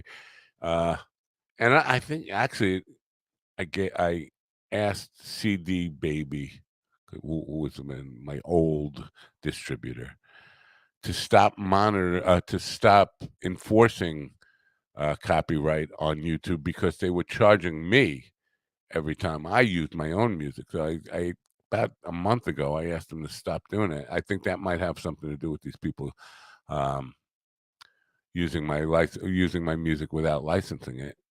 Kind of sucks, but there's an upside to that too because the more people use it, the more it becomes known that this stuff is out there. Well, first of all, eventually I can enforce the license on them, just go back retroactively and do that and make a deal with them for it. So that's a good thing. But it also lets more people know that there is licensable music out there and brings me. So a lot of people, oh, what if my stuff gets stolen? I'm not putting it online. No, I encourage at this point. When you're nobody like me, best thing that can happen to you is somebody steal your shit. It really can. It is. So now I'm all plugged into minddogtv.com anyway. It's unfortunate. It seems like Trevor Nutt is not going to be here today, which is really, really unfortunate. Trevor Nutt comedy on YouTube, is his YouTube channel, and he has a podcast called "We Are All Psychopathic Gay Lovers." That's the name of his. We're all psychopathic gay lovers. That's the name of his podcast, and it's basically a living room shot of three guys just shooting the breeze. Comedians, I guess. He's got some really cool videos on YouTube of stand-up. He's got some TikTok stuff of his stand-up. Very cool stuff. Trevor Nut Comedy. You'll find him on YouTube there, and look him up. I guess that's the best we can do for him today.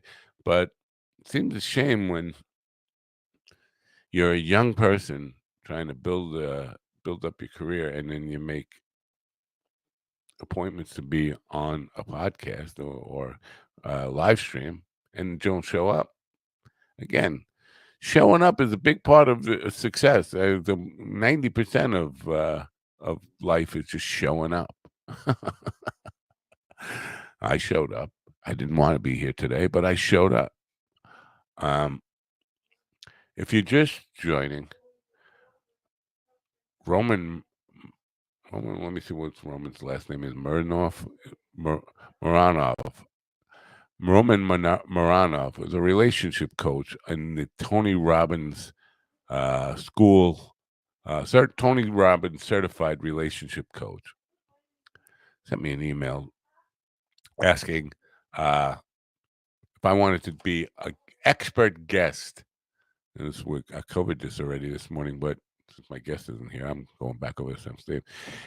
He wanted to know if I wanted to be an expert guest on his Instagram live stream this Sunday afternoon, and we could discuss. Here it is again. I just want to make sure I get it right.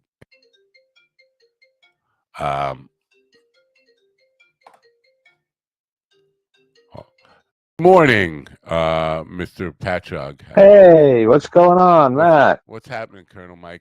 I'm just looking. I want to get this. I want to get this language right. So this guy called. He said, "Can I be an expert guest on his Instagram this Sunday at 1 p.m. Eastern Daylight Time?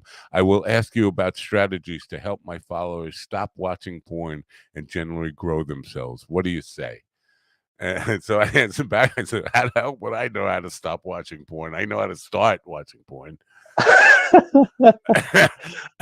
So are you going to let him do a show? Well, he wants me to do his show. He wants me to be a guest on his show, to be the expert on how to stop watching porn. And I had him on my show a couple of years ago, and he was like one of the worst guests I ever had. One of the most boring. And he's a Tony Robbins relationship coach, but he couldn't answer any, like, even moderately tough questions about being a relationship coach. Right. So I knew more about really the subject than he did. I felt like I did anyway. But he was really yes or no answers and all this stuff. But somehow over the last couple of years, he got it into his head that Matt is an expert on getting past a porn addiction. And I don't know where he got that impression from, other than. Well, go ahead. You are the mind dog. I mean, you put your mind to it, you should be able to, get it done. No, I get the best way to stop watching porn is to come and then and then move on with the rest of your day. That would be I should go on and tell him, yeah, I'll be on your show Sunday. Or he said, boy, how do people stop watching porn? Jack off into a tissue. Oh, geez. Who knew it was that simple? Holy cow. Well, I think he got the impression because I told him that the biggest problem with a lot of relationships today, if it comes to sexual relationships, it's guys beating off too much that by the time it gets to satisfying the women, they got nothing left in the tank. Whoa, no bullets in the chamber, huh? Yeah, no bullets left in the chamber, exactly. Yeah. Yeah. So, and my guest today has an OnlyFans page, and that kind of tied into that. Like, if I were a young man today, I would probably have an OnlyFans page. Wow. with my buff young body.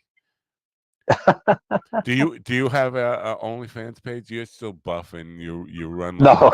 you run like No, 90 miles a week or something. No. We don't run 90 miles a week. We don't have an OnlyFans page. No. Yeah. So, Go ahead. so I was in an event. On Sunday, the Mother's Day duathlon and time trial, and I thought for some bright reason that it would be fun to do both. Wow. So tough guy. yeah. Oh yeah. Sure. And then time trial started at 7:30, and there's only like 8 of us who do it. So I asked the other people, "Hey, you're going to do the other race too?" And they're like, "No, what are you, nuts?" Were they as So- old as you? Well, one guy was 70 years old, rode his bike like a demon, man. Holy Wow. cow! Yeah. And then it's the young guys with the really good bikes and stuff like that. And did the time trial, and so I was kind of like in last place, and I'm finishing, and so there was people in the road getting ready for the next race. So I'm screaming like, "Get out of my way! Get out of my way!" And some of them wouldn't move. Some of them had headphones on, stuff like that. And so anyway, that was messed up. So I finished the race. And now I got to run. I got to change my numbers. I got to, drink a Red Bull and get to the start of the race. And then I hear the announcer, and he's starting the next race, and I'm not ready.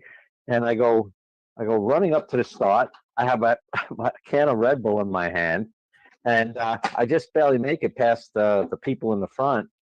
And that race starts, and I'm running down the Heckscher State Parkway, drinking a Red Bull, trying to get into it. My legs are dead from doing 10 miles already. And it was a fun day. Mother's Day was pretty brutal. So now, does Red Bull sponsor you? No. Well, they ought to. You're mentioning them on the biggest, most popular podcast in all of Long Island. Yeah, but like you said, when people borrow your music, you take it as a compliment. So I'm glad to help out the good people at Red Bull. Oh, I'm not being charitable about it. I'm just waiting till they bill up enough licensable, violations on the license that I can make a nice payday out of it. I'm not going to pursue it for $20, but if it gets to be $2,000, that's when I'll send them a cease and desist letter and pay up. Let's make a deal. I obviously you don't want to pay the $2,000, but if you want to, I'll let you off the hook for $1,000. I'll bargain down to $900 if I have to. That's my plan. That's why I love them. Steal away, because eventually I'm going to catch up with you. I'm just letting you. Oh, so it's not like remember like recording music at concerts was what was taboo, but then it was like the Grateful Dead was like, yeah, come on in, plug in, Yeah, no, I'm not a Grateful Dead guy saying trade your bootleg tapes on in back of High Times magazine. Well, you know what? If it got my name out there, so I was selling out shows like the Grateful Dead did, I would be for that. That was definitely. That song you play at the end of is a catchy tune. Yeah. I always let the TV run on a little bit. It's doing very well on Spotify too. That's probably one of the biggest successes I've had over the last several years. That's kind of weird. For you, man. It is what it is, it's weird. I've been at the music game my whole life, and I'm always surprised at the shit that catches on. Like I have this song Moonshine Shack, which is terrible. It's me singing a little bit out of key, playing banjo on it, and I think it's got because it's on several different channels, but worldwide it has like 7.5 million downloads on it, and I can't. It's terrible. It's a terrible song. It's a terrible performance. The words are kind of cute and all, but it's just weird. It's like you never know what's going to catch on with people and why people share stuff and all that. But wow, yeah, you never know. Yeah, so you got a race coming up this weekend. You doing anything this weekend? Running? No, nothing. This weekend is the 15th or something. There's probably something out there, but I got a lot of stuff to do around the house. The week after the 23rd, there's a 5K at Shorefront Park. I'm probably entering that. Yeah. Well, we're still waiting for springtime, but and this weekend was cold and rainy, right? You were biking and running in cold rain. Well, that was Saturday. This was on Sunday. Oh. And you're right. And I thought Sunday was like, oh, listening to good old Rich Hoffman on News 12. You know, it's not going to be a washout. No, Mother's Day will be fine. And I got the heck shot. I had to dig out some gloves. It was 5:30 in the morning. I'm trying to find a pair of like light gloves, and I couldn't even find a pair. One was white, one was black. I just got and I threw them in the car. And yeah, it was super windy over there. It's kind of like gusty, and it's always windy at Heckscher though, because it's right on the water. All right. Now, if I give you a piece of gear to wear, it says listen to Coffee with the Dog mornings, 8:30 a.m. Can you wear that and tell your running pals and biking pals about it?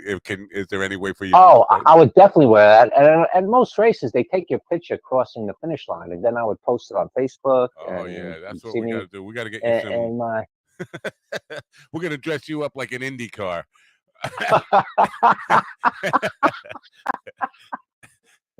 Oh, right. Well, nothing. Sometimes it happened. This is a couple years ago. Now you see it a lot more. But like, there's a couple of you flip around the TV, and there's a couple of boxes on TV, and then you see the guy has something written on his back. Yeah. You know, yeah. It's like, and they don't. I don't think they invented like the right paint for that yet. So somebody just used like lipstick or something, and yeah, that's fine. Yeah, it's fine. You know, if you have to burn it into his back with a cigarette, whatever. Any way to get your message out there. Yeah. I got to get on the birds aren't real thing. I got to get on his like van or something, sponsored by the Mind Dog, Coffee with the Dog show. Yeah, that was one of your shows that I missed. I went back and watched it, and he was on 60 Minutes just like 2 weeks ago. Right. Well, that was the Australian 60 Minutes, I think. There were clips from. No, it was here. I was watching. I record 60 Minutes all the time. It was on this 60 Minutes. Yeah, he posted something to Twitter about how it was refreshing to be treated fairly by the media. It was like 60 Minutes treated this guy fairly and didn't laugh him off. Like, so you saw it? Did they ridicule him at all? Because it's no. He kind of came clean, and like something he didn't do on your show. It's like, yeah, it is. It's a spoof. We're laughing at people who don't take ridiculously premises seriously. Oh. And I remember he hasn't come clean in any other interview before that. He's playing it off like it's real. No. But I was also, I was watching the college basketball tournament, and I saw that guy with the sign in the back with the birds aren't real. And so at first I saw, heard it on your show, seen it at the NCAA tournament, and then he was on 60 Minutes. Wow. Birds are real, though. I can tell you that. Well, it's time for Kiera to come back into the room. Well, I'm gonna let you go now. Thank you for calling in. All right, you take care of yourself, Matt. Hope to see you at your next gig. All right, thanks, man. It'll be cool to see you there. Bye. All right, take care. Bye-bye.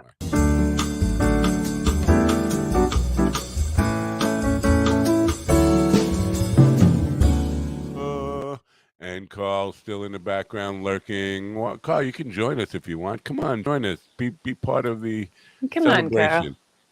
That was Colonel Mike. Oh, I got to put you on? No, is that what you're saying? I got to put you in? Yeah, I'm on the. Hey, good morning. I'm on the mobile again, so it's the interface is terrible. I can't see what's I didn't know what you were doing back there. Like, was he scared? Carl's scared. He's scared of Colonel Mike. No, he can't hear me, right? So it'd be weird. No, I think he can. I don't know. I got to test that out. I don't know if he could hear you if you talk. I met the Colonel. Hi, Colonel. Well, he's gone. I just let him go. Bye, Colonel. Might be watching. Hey, Colonel. He's going to be sponsoring the Coffee with the Dog. I'm going to put what some. about me? Huh? Sponsor me. Yeah. I exist. Yeah, no, that's what I mean. Is he really? Well, we'll see. He just said he would. Now I have to call him. We'll see what that is. Yeah. I mean, yeah. Did he say that the birds? I missed it. I was doing this like. He said really the birds intense... are real guy was on CBS, was on 60 Minutes, and he came clean that it was all like a goof and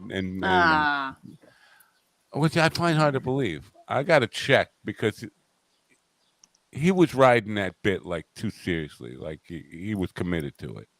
I find it hard that he came off that easy because I've seen him in lots of interviews and he never has before.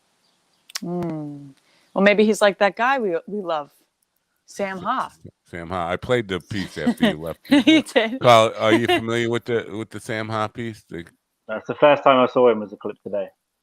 Yeah. He's genius. Do you think he's the greatest comedian who ever lived? I only saw 5 seconds. It might be way above. Well, that's it. That's his act. That 5 seconds you saw.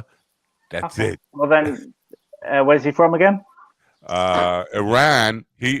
He left Iran to come to New York to be a comedian. Left his family behind completely. Took his panda puppet and first went to Dallas, Texas, to try to make it in comedy there. Now he's in L.A. working the improv, the Hollywood Improv, on a consistent basis. You want to see the 30 seconds of the act? One again? more time. Sure, let's go. All right. Share video file. Where are you, Sam? Ha! Here he is. Stuff I have, and I have a puppies with me. His name is Tommy. He's a real person. He can talk, but at the time he want to talk. Tommy, please just say hi to the people. Yeah, Tommy is very good and nice person. He's a migrant also. His real name is not Tommy. I'm gonna say, don't worry about it. People are gonna like him.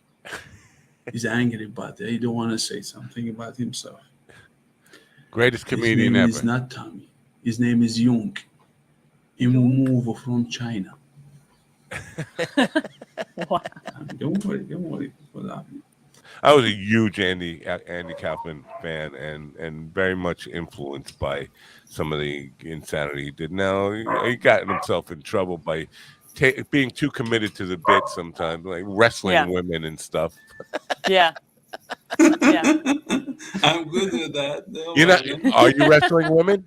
No. Yeah, if they let me, I am good with that. I like it. Wow. I'm not wrestling you. Forget it. Okay. I have like little noodle arms. I can't even, Me too. Yeah. Oh, wow. Wait, no, forget it.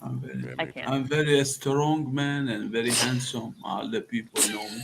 I'm a very strong man and I'm very handsome. Yes. You don't have to button. There you go. Anyway. What was that? That was me coming in saying, you should subscribe. That's the end clip. Oh, that was scary. That was terrifying. I know. That's what I do. I'm terrifying. Well, you got a dog? Or are you babysitting a dog? Or dog sitting a dog? That's or dog Carl. sitting a baby? There's a dog here. And, He's having. I've got to be careful. There's a child and a lady that I'm renting this little place from. So. That's a UK dog, not a Brazilian dog, right? We have that correct because you. I think I'm safe on this channel. Yeah, some people need to think I'm in the UK, but this is fine. No, you look like a UK. That's definitely a UK looking chimney behind you. So I would. Yeah. Barbecue. Yeah. Oh, well. I thought you were out in the streets of London, but you're in a house. I mean, that's a pretty cool looking house. He's in Brazil. Oh, shh. Oh, come on. Nobody wants to see that. Wow. He's Carl Hefner. Should I show him our dreary looking New York sky and is it bad out? I haven't been out today. It's been so crappy. It's grey here. It's probably gonna rain today. It's pretty grey, but it's warm. Wow. Thank you for that. Yeah. So Sam Nutt didn't show up today. My scheduled guest. Trevor Nutt. Did I call him Sam? Oh, the Sam Ha was the other guy. Trevor Nutt did not show up. Thank you, Carl. I couldn't. I can't remember my own guest. That's why I popped in. Sam Ha is a sleeper cell for an Iranian nuclear terror group, and he's disguised as a friend of the panda. Believe it or not, I got some email that said they suspected him of being like a terrorist or whatever. So that's just broad xenophobia. I briefly dated a girl from Iran, and I used to call her the Axis of Evil Yeah. Yeah, well, that's it.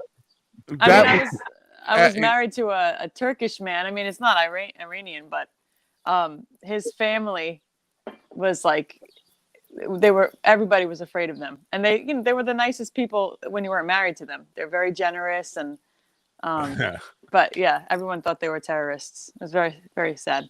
Yeah. Well, I know I'm good friends with one guy from Iran, but again, I think you have to be extremely brave or extremely stupid to go from Iran all by yourself, lonely self, leave your family behind, to pursue comedy in the United States, because the United States and Iran have had this relationship since 1978 when the Shah was deposed. They call us the Great Satan, and we call them the Axis of Evil. So there's not a lot of Jesus. warm Yeah, feeling. there's still pallet loads of cash being flown over there every now and then. Yeah. Whatever deal's going on in the background. Yeah. But yeah, and the Iranian girl I knew, she was very much anti-Iranian government. Always spoke out pretty publicly. Student, she drank whiskey. Right. Wow. It was, Wow. Definitely would not go in Iranian culture. But that's where I tried to get out of him, like, what inspired you to do stand-up comedy in America? Because I know they don't show you any over there. You're like, the Iranian media isn't showing you. Right, but I think a lot of they've probably got VPNs and stuff. Some people, especially the younger generation, probably do watch stuff. Like the same in China or Russia. You can get stuff if you want to. If you get caught doing it, it might be a problem. But that's an awful big risk to take just to get entertainment. It is, but people do it. People do it for sure. I mean, that's why, when they blocked Russia from TikTok and all that stuff, they were so upset, because they regular people like to be on normal Western social media and things. Yeah. Coffee with the Dog gets 199 on average every single day downloads from Russia. Wow. 199. It's like they never crack 200. Well, I guess average they do, but the average is 199 a day from Russia, which is odd. People listen in Russia listening to me ramble till Kiera comes on, and then I have a comedian on, and then Kiera comes back on. I mean, what do people in Russia get from? It's hard enough to me. I was reading your palm there for a second. It's hard enough for me to understand what people in America get out of listening to this program. Never mind somebody in Russia who really probably, I guess English is probably pretty prevalent over there, but it's just weird. Yeah. Anyway, so did you bring us something happy for this segment or not? Yeah. Did you bring the track? Truck? The track. Did I text the wrong person? No. I think maybe I did. You sent me you didn't send anything to me. Damn it. Well, all right. Well, I don't know. I thought, who knows at this point. All right. Well, I wanted to play Enter Sandman while I read this, because it makes it more dramatic, but whatever. Oh, that's fine. And now I really want to know who I sent it to. Probably my aunt at like 4 a.m. Can you play Enter Sandman tomorrow morning? So it was late last night, because maybe no. Oh yeah, Metallica stuff. Oh, okay, good. Yeah. Yeah, I got that. Hold on, I can share that. Metallica. It just makes it, right, paints the picture better. I'm gonna share this. No, don't share it. Don't share it. There's nothing on it. There's the track, like the song. Forget it. All right, I forgot it. Forget it. So this article, I'm gonna call it Enter Baby Man, because it's funny. A Metallica baby. A woman gives birth at Brazil Stadium just as the band plays Enter Sandman. Wow. Joyce M. Figueiredo was 39 weeks pregnant and sitting in a special area at a Metallica show in Brazil when her contractions began during the set. She had posted details of her son's unusual birthplace on Instagram, with the band sharing the news with the fans. So it even got the band's attention. 2-day-old Luan Figueiro was born at a Metallica gig at the, I'm so bad at these names, Couto Pereira Stadium in Brazil's southern state of Paraná. Please don't I can't pronounce something. Halana.